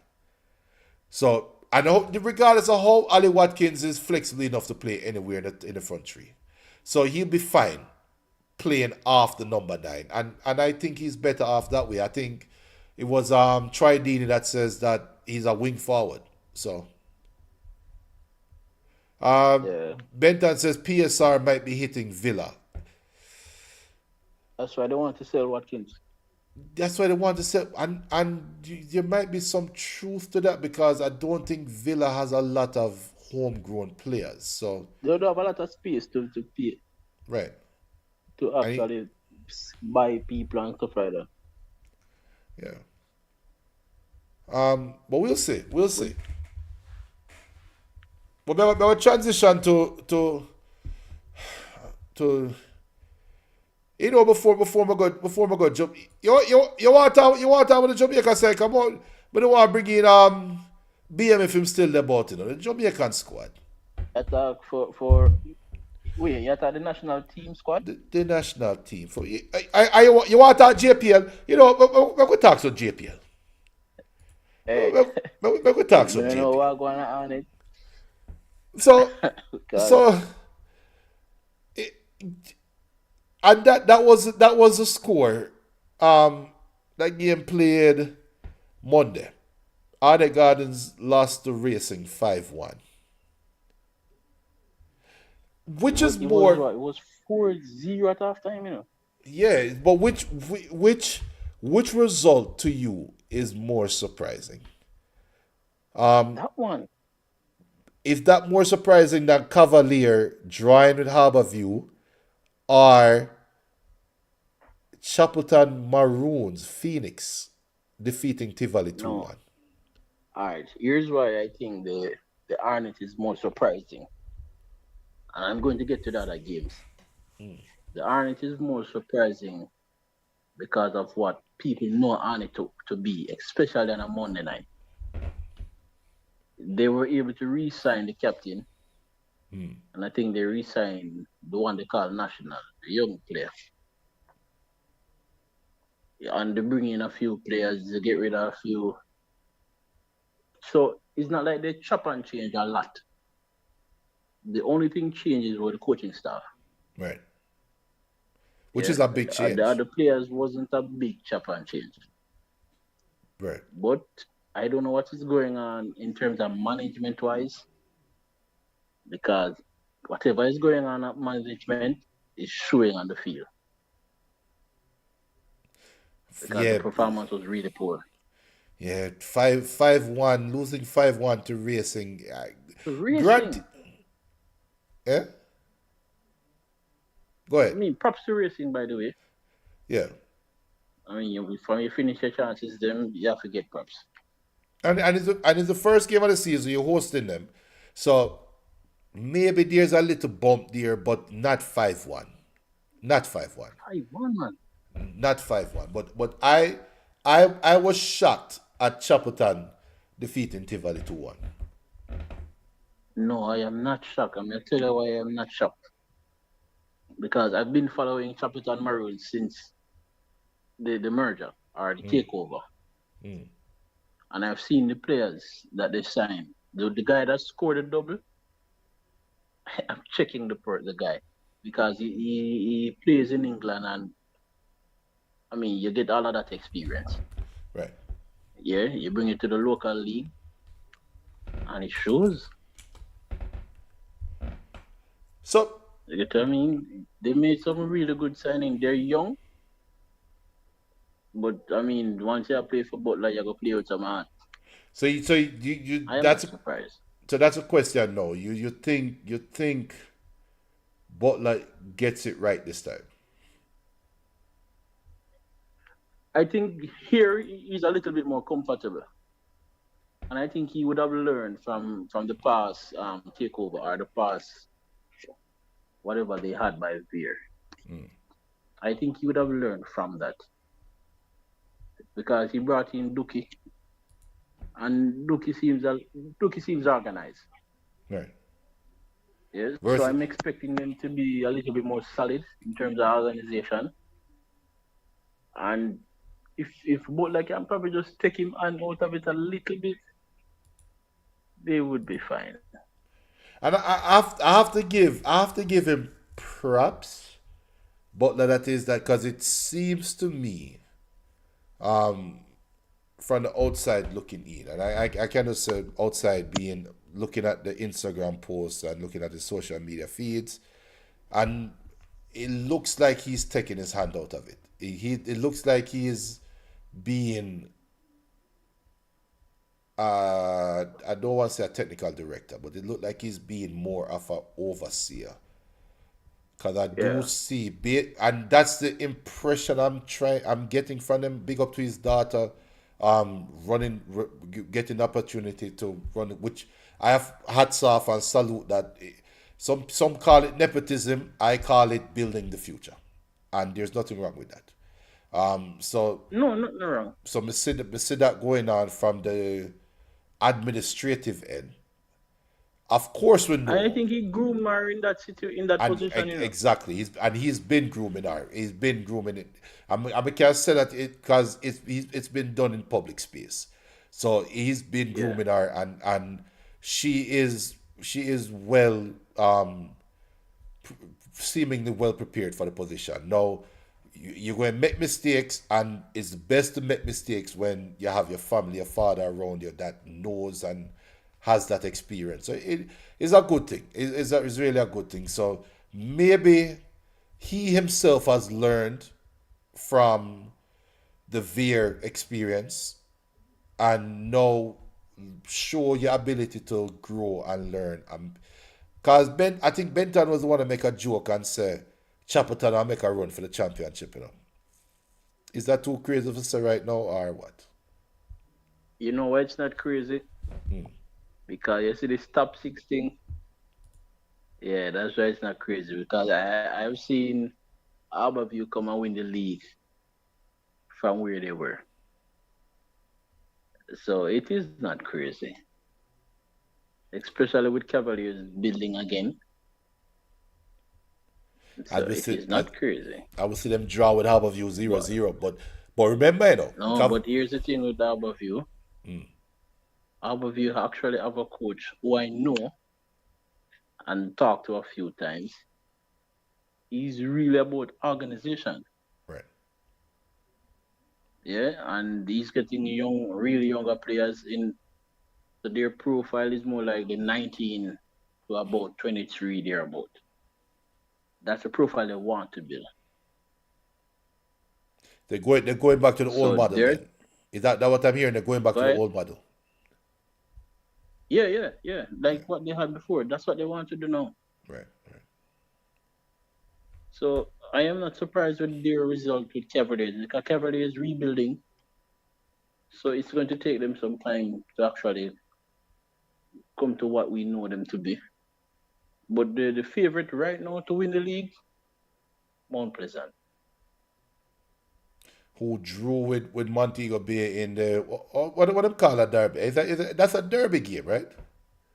No, because Moby and Senton. But if you want to call it the money derby. Well, if you want to call it the money derby or the West derby. If you want to call it the money derby, because both of them have money, Yeah. And wasn't Montego Bay United all time Seba? Seba was a team that turned into Montego Bay United, and Seba then one time. Yeah. And they have Whitmore upon the other end. It's a lot of storylines there. But that game drawn 2-2. So what that was a good game though. It's a good game. It's a very good game. And so it's the first game of the season. Do you expect a more exciting season this year? Because last year it kind of felt like it was Cavalier and Mount Pleasant all the way through. I mean, we saw what happened with Mount Pleasant with the sanctions that came down against them, and I thought that sanction was going to lift them to just run round shot through the playoffs, but they ran into the big bad speed at the end. Do you see more teams vying this year, or is it still going to be Mullines and I mean not Mullines, Cavalier and Mount Pleasant at the end? As I said, if Cavaliers don't make it to the finals, I won't be surprised because I know they're rebuilding. However, they still have speed. Once you have speed, anything is possible with Cavaliers. And you don't think speed will be too enamored with the Jamaica national team? Nah, man, Cavaliers are speed first, love, Don't say that too loud. Bear in mind, he's in a what you call it, a voluntary role. So if he needs to take up Cavaliers' responsibility until Jamaica say, listen, I won't be traveling, he will do that, man. It's a big statement. It's a big statement. He's in a voluntary role. That's what the president says. Yeah, but I think that's possibly to cover any legal questions. You put it under voluntary. You put the class under voluntary. What's that voluntary? Sorry. But him can't get paid. Exactly. So legally, you know, say, yo, you're not hired. You it's a voluntary, but you are giving up your time for free. Motherfucker say it that way. Yeah, which I don't think he has a problem because he gets to be first and hands-on and stuff like that. Well, I think he has a problem with that. And that transitioned me into the last part of the show. After, was it the Gold Cup? After the Gold Cup debacle, I did a rant. I did a rant video when the President Ricketts came out and said that changes will be made, and he's going to make. They heard the fans, and they are going to do what the fans wanted. And we heard some things. There were some things that going through the grapevine. I'm sure you heard as well. We never report on it because we're not trying to send out rumors, even though some of the things that we hear is very, very, very concrete, and it proved to be true. Like we found out that Speed was going to be in that position a long time ago. So, but it was touted around, you know. There were rumblings of it, and then they broke it in the Gleaner in the media. But way before that, them. So it looked like Speed was lobbying, and we don't want no fake lawsuit. So I have no proof. These are the views of Jude and that ball chat. Yeah. But with all of that being said, this squad that Jamaica put together, where is the change that was promised? You will still have the same coach, and it's basically the same squad. Where is the change that was promised? And I guess we're going to see that in the way they play going forward now. Because one of the changes is actually Speed, right? Yeah, but you think Speed can come to McLaren and tell McLaren how to play? Bear in mind, McLaren did say that he and Speed had conversation. Yeah, but that could just mean, brother, you be over here, so you over there, so. And No, Julian. I doubt that. you really know that? Okay, so to my understanding, what the coach him before? Merrill Garden? Merrill Garden the coach him? The assistant? Yeah, the assistant was Speed basically taking over from. I don't know if he get pushed that way. Marion, yeah. So to my understanding,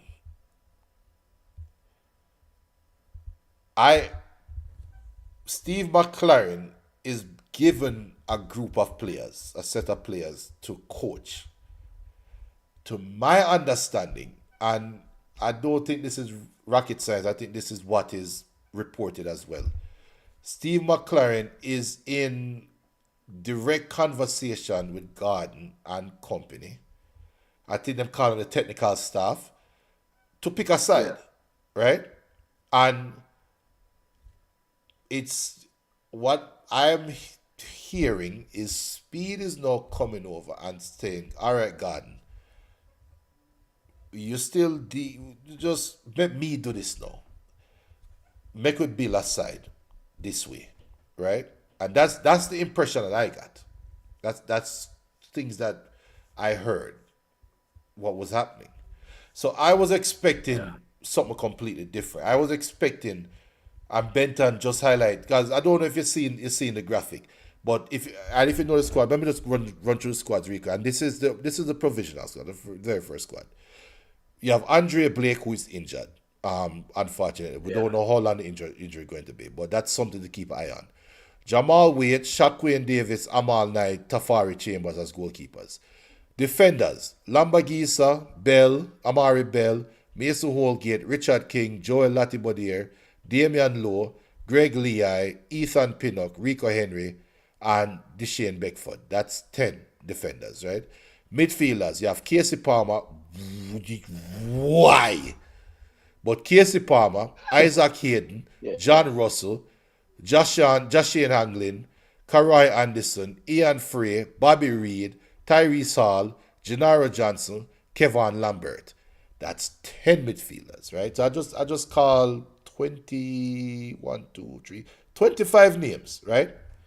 Forwards: Tyrese Campbell, Leon Bailey, Kaheem Dixon, Damari Gray, Shamar Nicholson, Dujan Richards, Warner Brown, Romain Burrell, Ronaldo Cephas, Cameron Archer, Malik Mothersill, Bailey Kadamatari, Romario Williams, Javon East, Jamal Lowe, Seymour Reed. 16 forwards. So regardless of how the proportion get, and furthermore, we don't see bombard Mason Greenwood. We don't see Mason Greenwood. 16 forwards, we don't see Mason Greenwood yet. But based on the ratio, what we're doing so much forward? Remember, Junior, he said, these are players I am watching. That wasn't the squad. He said, these are players I am watching. That's all he said. So he can watch as much players as he wants. But he has to take those who are eligible to represent the island. All right, so with So that you see Cameron Archer name and Rico Henry. We don't know if they're eligible. We don't know the whole of Jamaican passport. So you just said that these are the players that he's watching, right? Yeah. Why am I watch Mikel Antonio do? Why am I watch Mikel Antonio do? Hold a microphone name hand and talk about football? No, bear in mind, I think he's still training with West Ham, you know. But he's not playing for them. He's not a part of the squad. Really? Really? Yeah. Really? So you wouldn't feel some form of way if you say Mikel Antonio in the Jamaica squad, the final squad going to the World Cup. But here's the thing, Junior. Here's why we can't feel away. Because we have people who have put up, we call him thing again. It's not protest. I am looking for. These people are write some letter and I say, boy, them want people like My petition. the number 10 guy in here, man. Petition, they're writing petition that they want Ravel Morrison to play. And he was without a team. So I don't understand the double standard. That's the key. And then Benton just asked a serious question because if if if this is the list that McLaren is of players that McLaren is watching, why him not feel like him need to watch Mason Greenwood? But here's the thing, bear in mind, it's not like say Mason come out and say, I don't want to be a part or I am going to be a part. When the squad come out, he might just be a part of the squad. Maybe Mason tell him say he's not ready as yet.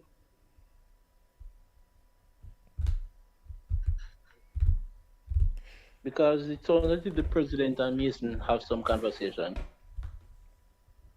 Listen. I try not get ball chat cancelled, But No. you know how from what day last 10 years or so, I get some phone calls from some different people we don't know, right? Yeah. My feel sir a scammer call Ricketts, and talk about him and Mason Greenwood. My feel say a scammer a call Ricketts and said this is Mason. Hey, President Ricketts, this is Mason. And Ricketts said, wait. No. Why the area code is like what African area code? Well, I want a holiday, mate. It look like a Nigerian number, but with a holiday. Reach out, though. I think the president would have probably be the one more reaching out to him. I reach out to who? To Mason's representative. BM says Mason Greenwood doesn't want to play for Jamaica. It's as simple as that.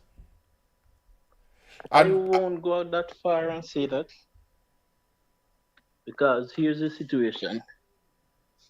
If it looks 95% that Jamaica is going to be in the World Cup, he's going to be there. Because I think that's what some players wait on. But you know what is they wait to see if there's a genuine chance of you going to the World Cup. But my genuine fear is there might be 9 other players sitting out there waiting to see if Jamaica make it to the World Cup. For say, remember Jamaican grandmother still, You better have a passport. Well, this is true. No, I need an American passport. Just get into America, I'm alright. Ricketts will figure out the rest. No, you need a Jamaican passport. Ricketts will figure out the rest. When the match commissioner come and say passport, please, better be a Jamaican one. Then we'll figure it out. But we'll see. Let me see. BM, I don't know if BM want to call in, because we don't want to talk to BM about that squad. But anything else you want to say about the squad? As I said, it's just that he's watching the squad, so I have zero problem, man. Friday is going to be more interesting when the squad is picking for the games. So the backside Casey Palmer do upon this one. You know what?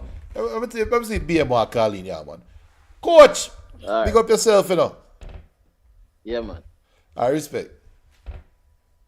BM, link me the BM. 352-745-0992. 352-745 on WhatsApp. Or you can call me on link me upon if you have a regular line, 770-696-6040. Real quick. We'll soon take ourselves from the show. Show done, but I want to talk to you about this Jamaica side, because you is a man where called certain things early. And big up to Fabi. Fabi did say that regarding Mason Greenwood, which is a legitimate point in my opinion, that he's just waiting to see. And when Jamaica qualified for the 1998 World Cup, we had some players out there that was just waiting to see. And times were different back then. So information never really get out as quickly like it did now. But I'm pretty sure Jamaica probably did a hound down Marcus Gale, Robbie Earl. I'm pretty sure Jamaica did a hunt down them man from earlier. The man say, yo, I go and play for Birmingham until we see what go on later on in the year. So more I know your take on this BM if you can call in and if you're available or if you want we can do it next time. Again the number is 770-696-6040. Yo, if you not watch at the about go over to YouTube real quick go to YouTube and hit subscribe on the YouTube channel. Look up BCN Sports over there on YouTube. We're only 12 subscribers away. 12 subscribers away from 500. That's a big number for us. So we're growing. BM says JFF has no pride. That's why players like Greenwood and Hutchinson can style Jamaica. Then we talk about Omari Hutchinson. Omari Hutchinson had a big transfer, and would Omari Hutchinson forward back to Jamaica, or is he scarred for life? I think Omari Hutchinson is scarred for life because him go down to Catalan. And you notice, from Omari Hutchinson get him salad bus and him drop on the body versus Catalan, we don't see him again for Jamaica, He's playing for Nottingham Forest now, and hey, Emma play good. And we'll see. Maybe Nottingham Forest might have a different coach come after international break. We'll see.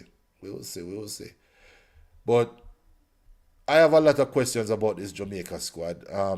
We'll see. Andre Blake, we have Jamal Waite and Shaquille Davis, and we have enough goalkeepers that we can supplement just in case Blake is unavailable for the first game. And the first game is against, and I should have already known this. I'm going to pull up and see who the first game is. But before we make my comment, I don't want to come off like I'm crazy. Let me just confirm something real quick for Jamaica, because I want to make a crazy comment. My crazy comment is, well, BM, I call it about BM. I'm going to call it because I give you a call on a regular line. Hold on. I'm going to call BM there real quick.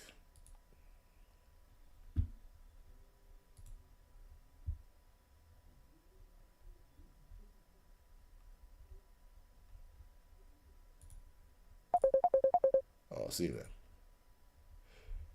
Yo, BM.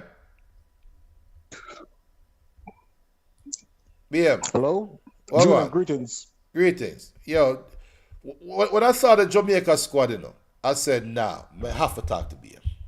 Or not Jamaica, the watch squad. But I have to talk to BM. Go ahead, BM. Have your say on this squad. First of all, wait, hold on. I'm echoing. Yeah, I don't know why the echo come through, but work with him, because me not hear the echo. Just work with him a little bit. So first question, have you ever heard Mason Greenwood or his agent come out and say he wants to play for Jamaica? Oh, nope. And that is something that I've been saying. All right, so the closest anybody have gotten Mason Greenwood to talk about Jamaica is after the season concluded. Oh my God, this echo is killing me. Let me see if we can fix it. Hold on, let me see if we can fix it. Try talk again when we hear something. Check 1 2 1 2. Still happening. It's still happening. Yeah. We'll figure it out next week. We'll figure it out by next week. All right, no problem. But so wait, that's it. Yeah, so I'm saying the closest anybody got Mason Greenwood to speak about Jamaica was after the season ended in France, and they asked him about Jamaica, and he said, "I have not decided it as yet." So I'm thinking, the Gold Cup is coming up. World Cup qualifiers are coming up. What are you waiting on? When are you going to decide? Yeah. And the echo gone now, right? Yeah, man, gone. Yeah, my genius enough. I figure it out. But yeah, so you did. I'll have to give it that. You did call it early. You did say it early. I was one of the few idiots out there that was saying, nah, Mason Greenwood going forward. Him can't play back for England. He's going to forward. And like you said, we haven't. I don't think I've heard anything public from him. So a journalist in France asked him during a press conference, and he said, "I have not decided as yet." Well, I mean, I'm paraphrasing, but that's basically what he said. "I have not decided as yet." So I'm like, and this was around June, around the time, no, May, June. So I'm thinking, when are you going to decide? Because we have Gold Cup, we have qualifiers. So when are you going to decide? When you qualify? And you know, Jamaica needs to learn from the 98 experience, because René Simoes did something that many Jamaicans will never forgive him for. After we qualified, he brought a bunch of players into the team that weren't a part of the qualification process, and it caused a rift in the team. Yeah. And there are players to this day who will never forgive René Simoes for that, because they're like, I did all the hard work. I did the heavy lifting, and these players just came and benefited from my hard work. And I never got the chance to go to the World Cup and show what I can do. Yeah, and for all those who don't know or probably don't remember, some of the players, if you look at the Argentina game, some of the players wore armbands while others didn't. And that was noticeable. That was noticeable. That team was divided. That team was divided. It was just divided. And René Simoes blamed the BBC documentary on the division in the team. But even if the documentary had some effect, I would say it was more on René Simoes' part, I should say, on what he did in terms of bringing those players in that had no business being there. Right. And I can see the same thing happening again if we qualify. And I'm like, when are we going to learn our lesson? Like, we keep making the same mistakes over and over and over. I don't understand. And I agree. What you say, and you bring up a key point, because to me, and I might sound crazy for saying this, and it's not the first time I'm going to say something that is crazy and dumb. But for the September games against Bermuda, traveling to Bermuda next Friday, and then hosting Trinidad the following Tuesday, we don't need half of these big names to beat Bermuda and beat Trinidad. I'm sorry. It sounds crazy. But we don't need them. You disagree? I disagree. All right. You know why? Why? We struggled against similar teams in the earlier rounds of the qualification round of the qualification, and also don't forget we struggled to beat St. Vincent to qualify for the Gold Cup. So we have been struggling against these Caribbean teams for a couple of years now, and I don't see it ending anytime soon. So I wouldn't say that we don't need these players. I think we need all the help we can get. I don't think this I don't think this qualification round is as clear cut as people think. I don't think so. Benton says 100. I don't know about 100, but I think we could be in for a shock when it's all said and done. I'm hoping for the best, but this is Jamaica and I know better. Never put the platform on fire for Jamaica. Listen. I tell you right now, Jamaica beat Bermuda about 5-love. No, Junior, don't say that, Bridget. Don't say Ah, that. Remember, we struggle. We beat Dominica 3-2. We beat DR 1-0. We draw with St. Vincent at home. We barely beat BVI 1-0 at home. No, Junior, don't say that, Bridget. BVI Don't gave say the that. play. BVI gave the player our high school football field, man. This is the World Cup. This is the. But This Junior, is so you don't think these teams have the same ambition as Jamaica? You don't think these teams are looking at the group and saying no. this is doable? Bermuda, Trinidad, Curacao are looking at this group and they're saying this is doable. We can do this. Doable what? And especially after the Gold Cup that Jamaica had, they don't fear Jamaica. That's fine. They're saying, I'm sure they're saying to themselves, Jamaica is there for the taking. Yeah, good luck to them. Especially after that Gold Cup showing. I think that hurts them. I think that hurts the competition. In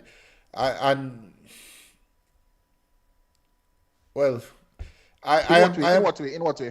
Because if Jamaica had a great Gold Cup, I think overconfidence and underpreparedness and overconfidence. They'll be underprepared and they'll be overconfident going into the Bermuda game. I think I would hope. But we're still underprepared right now. We're still underprepared right now. I think We do not. So I think having a good Gold Cup would have done us well because we would be confident going into these games. I think now the moral of the team is kind of down. Like people are kind of unsure of what's going on, So, honestly, I think these teams are looking at Jamaica. They're saying Jamaica is there for the taking, and we can do this. And that's possible, but I'm looking at it from the other side, and I think so. So this is where President Ricketts and JFF has dropped the ball. They came out after the Gold Cup, and I will never forget it. And I tell you to coach earlier. But they come out and say, "Yo, we listen to the fans, and we heard, and change is coming." And I tell you, BM, and I keep hinting towards it before. We knew Reed was coming, Speed was coming in. We knew. And from last year. Yeah, but this was when rubber met the road. Was that Gold Cup debacle. That was when Speed said, "Yep, here's my entry. Here's my entry point. I'm taking it on." There's some people within the know that is somewhat surprised that McLaren is still coaching. Speaking of McLaren, we're both Man U fans, right? And we grew up in a time when Sir Alex Ferguson ruled the 90s, ruled the 2000s with Man U. Right. And Steve McLaren, for a period of time, was his right-hand man. And after he left Man U, he went to Middlesbrough. I think he won the League Cup. And I think he also went to the then UEFA Cup final. And he also coached in the Bundesliga, coached in Holland. I think he won Dutch League. FC20. FC20, yeah. Right. Aren't you a bit surprised at how clueless this man seems with Jamaica? Like, a coach with all this experience. And also, he coached England. Wasn't very successful with England, but he coached England. Are you surprised at how clueless this man seems? Like, out of his depths? Like, it's a bit surprising to me. Clueless is a harsh word because let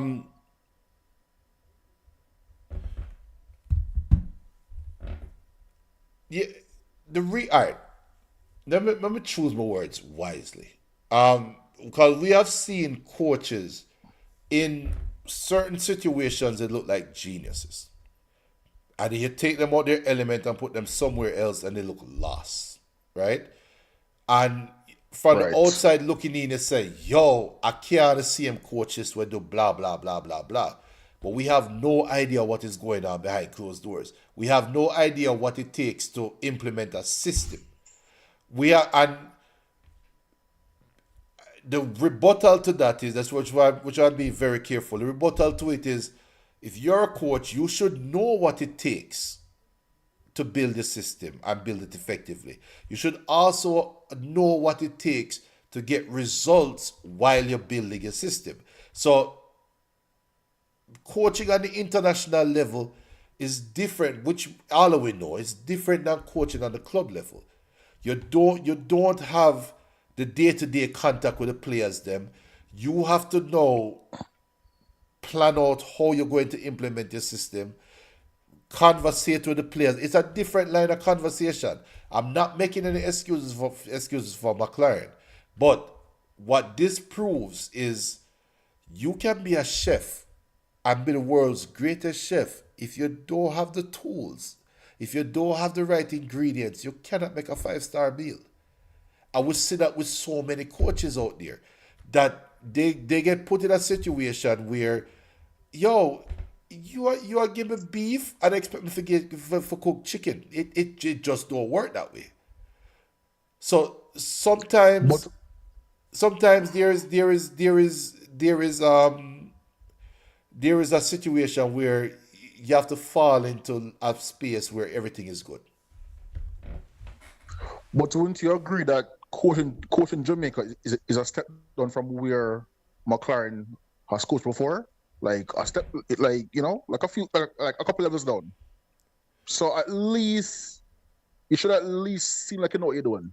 He just seems lost. But then, for one, all right. So I think that speak to me is the lack of transparency from JFF and the lack of availability, because we sit down and watch a game and then we say, Casey Palmer, what the hell, right? I think you're using Casey Palmer as an example, right?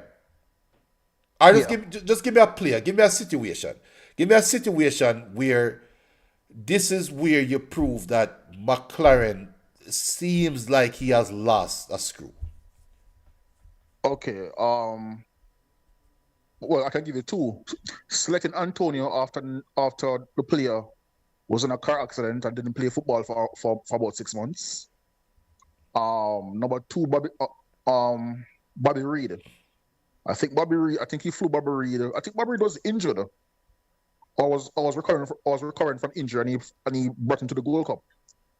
Right. Well, the injury was family. Number three, Tyrese Campbell. He took Tyrese Campbell to the Gold Cup, and I don't think Tyrese Campbell played a minute. But BC played 45 minutes. All right. So I think Antonio, we can mark off as him just like Antonio. So that to me that's a easy. The Tyrese one is Tyrese Campbell one now is one I'm going to hone in on as an example. So the lack of transparency, the lack of information out there to say, here's the reason why I bring in a Tyrese Campbell and him not playing.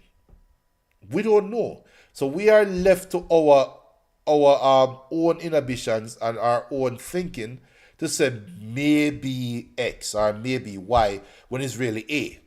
So the lack of information that goes out make it look that way.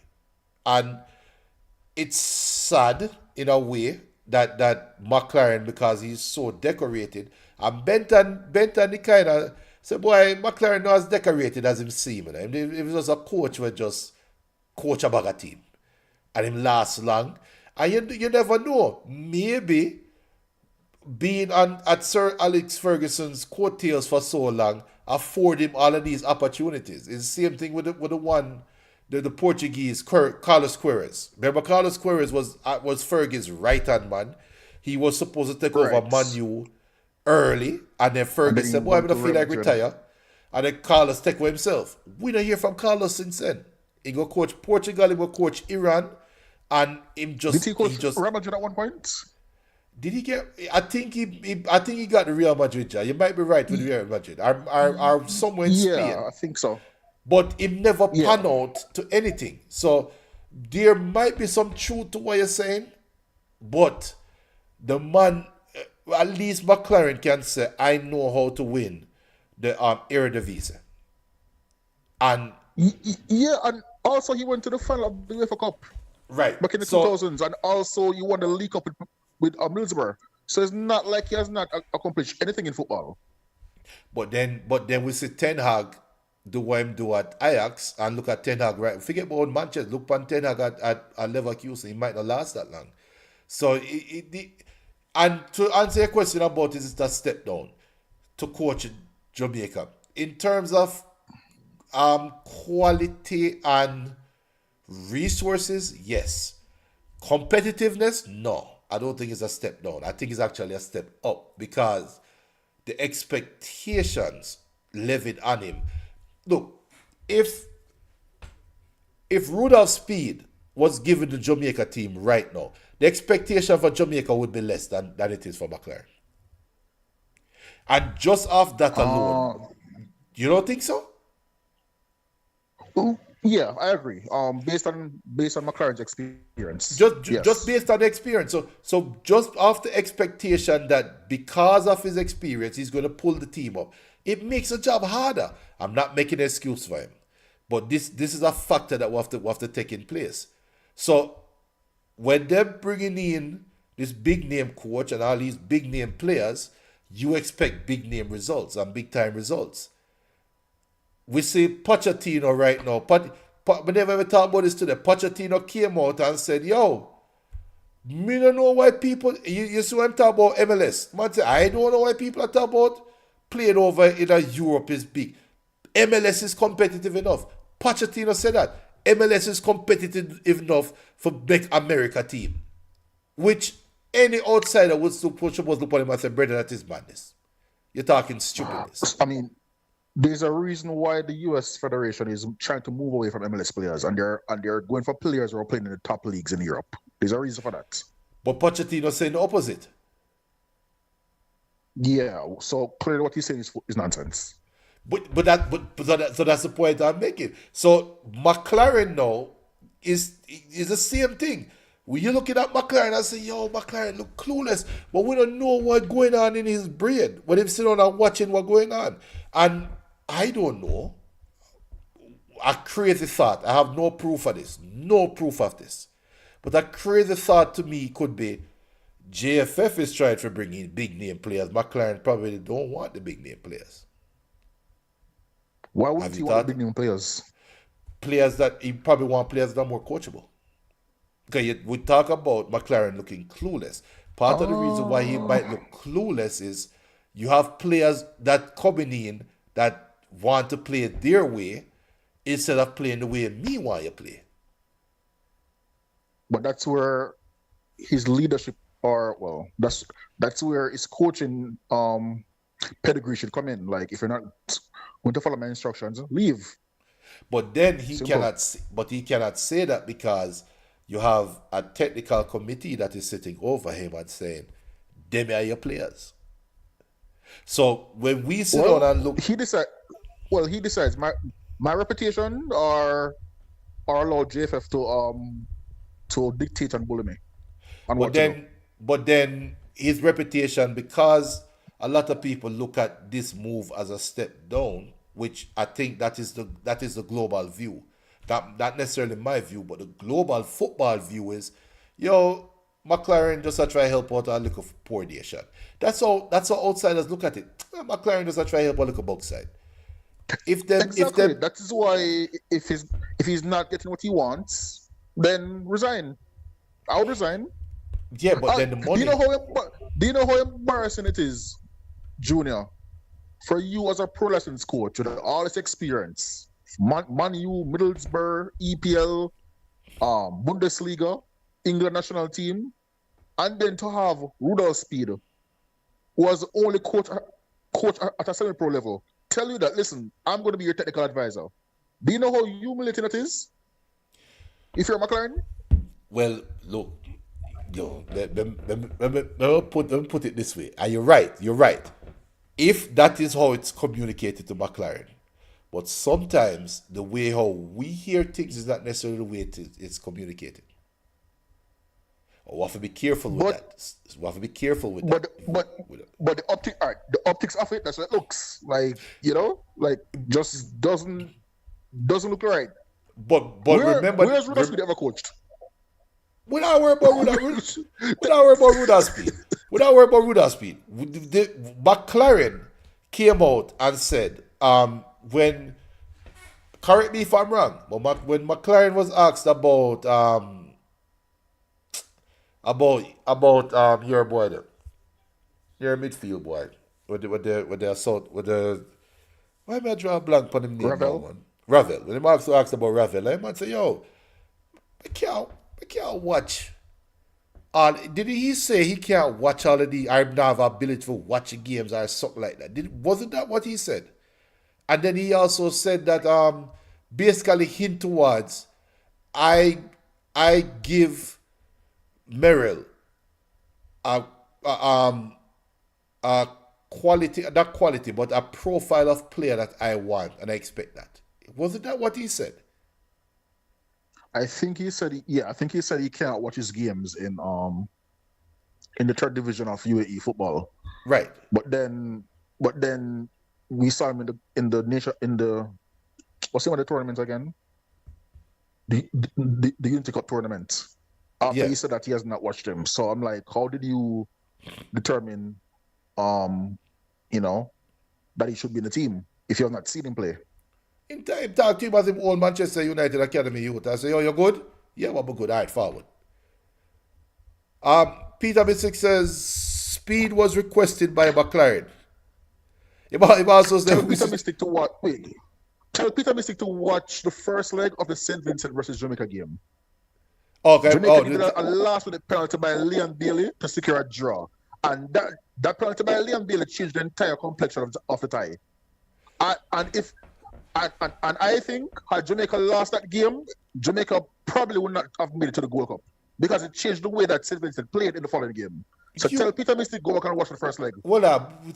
But then they're gonna answer for Peter now because wasn't that the game where McLaren?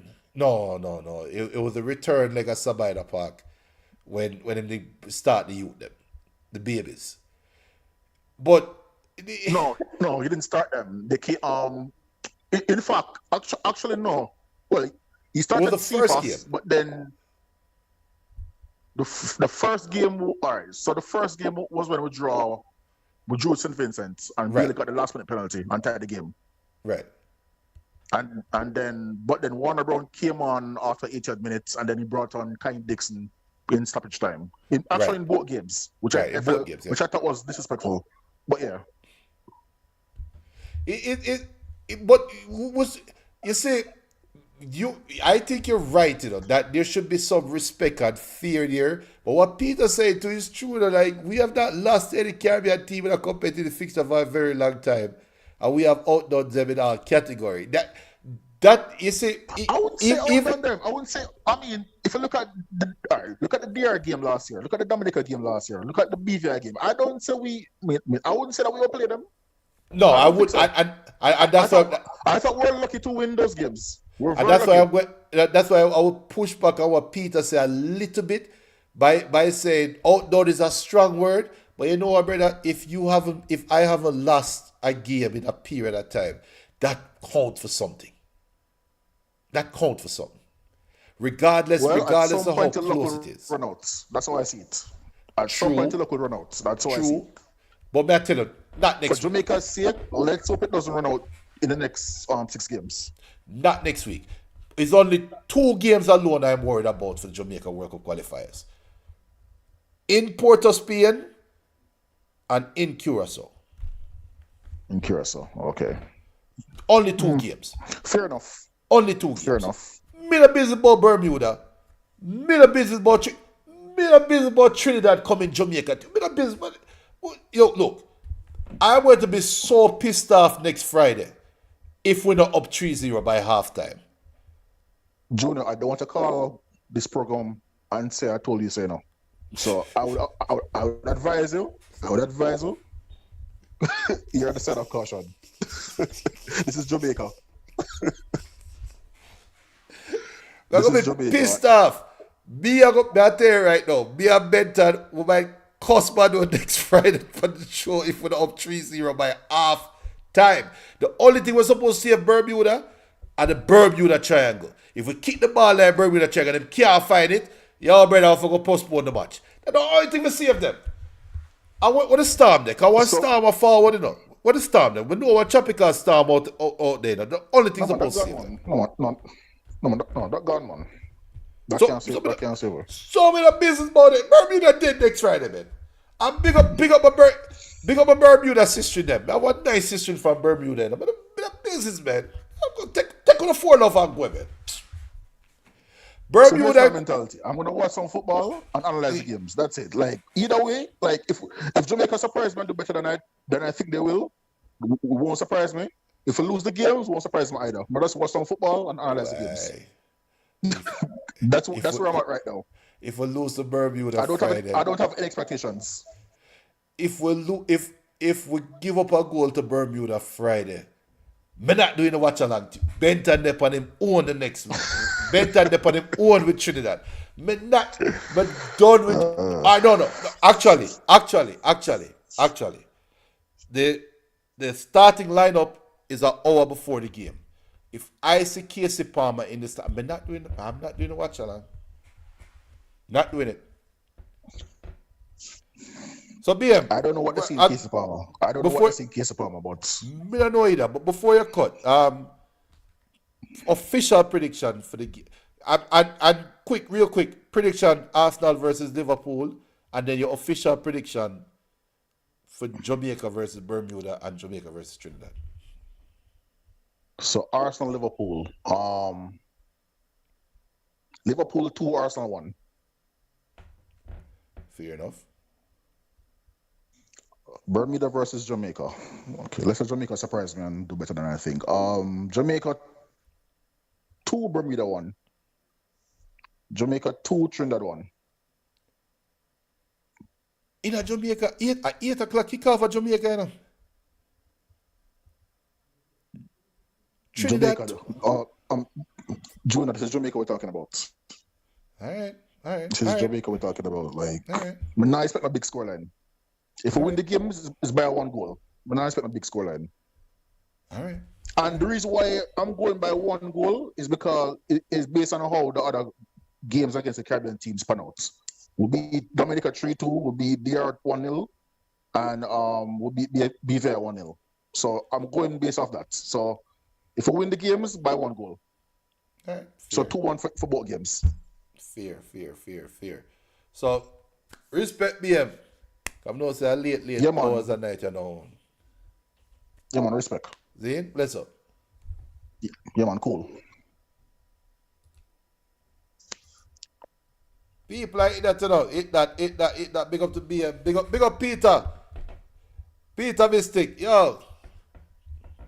We're sad with Peter Mystic a little bit, you know. Man, Peter Mystic, me and your party.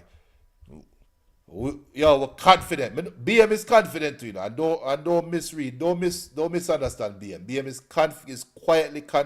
is quietly optimistic. Let me put it that way for BM. But he has been burned before, obviously, when it comes out to Jamaica football. So he's being careful. But me not be careful. Me not being careful. I'm stepping out on the ledge. I'm gonna step far out on the ledge. Jamaica going to destroy Bermuda next Friday.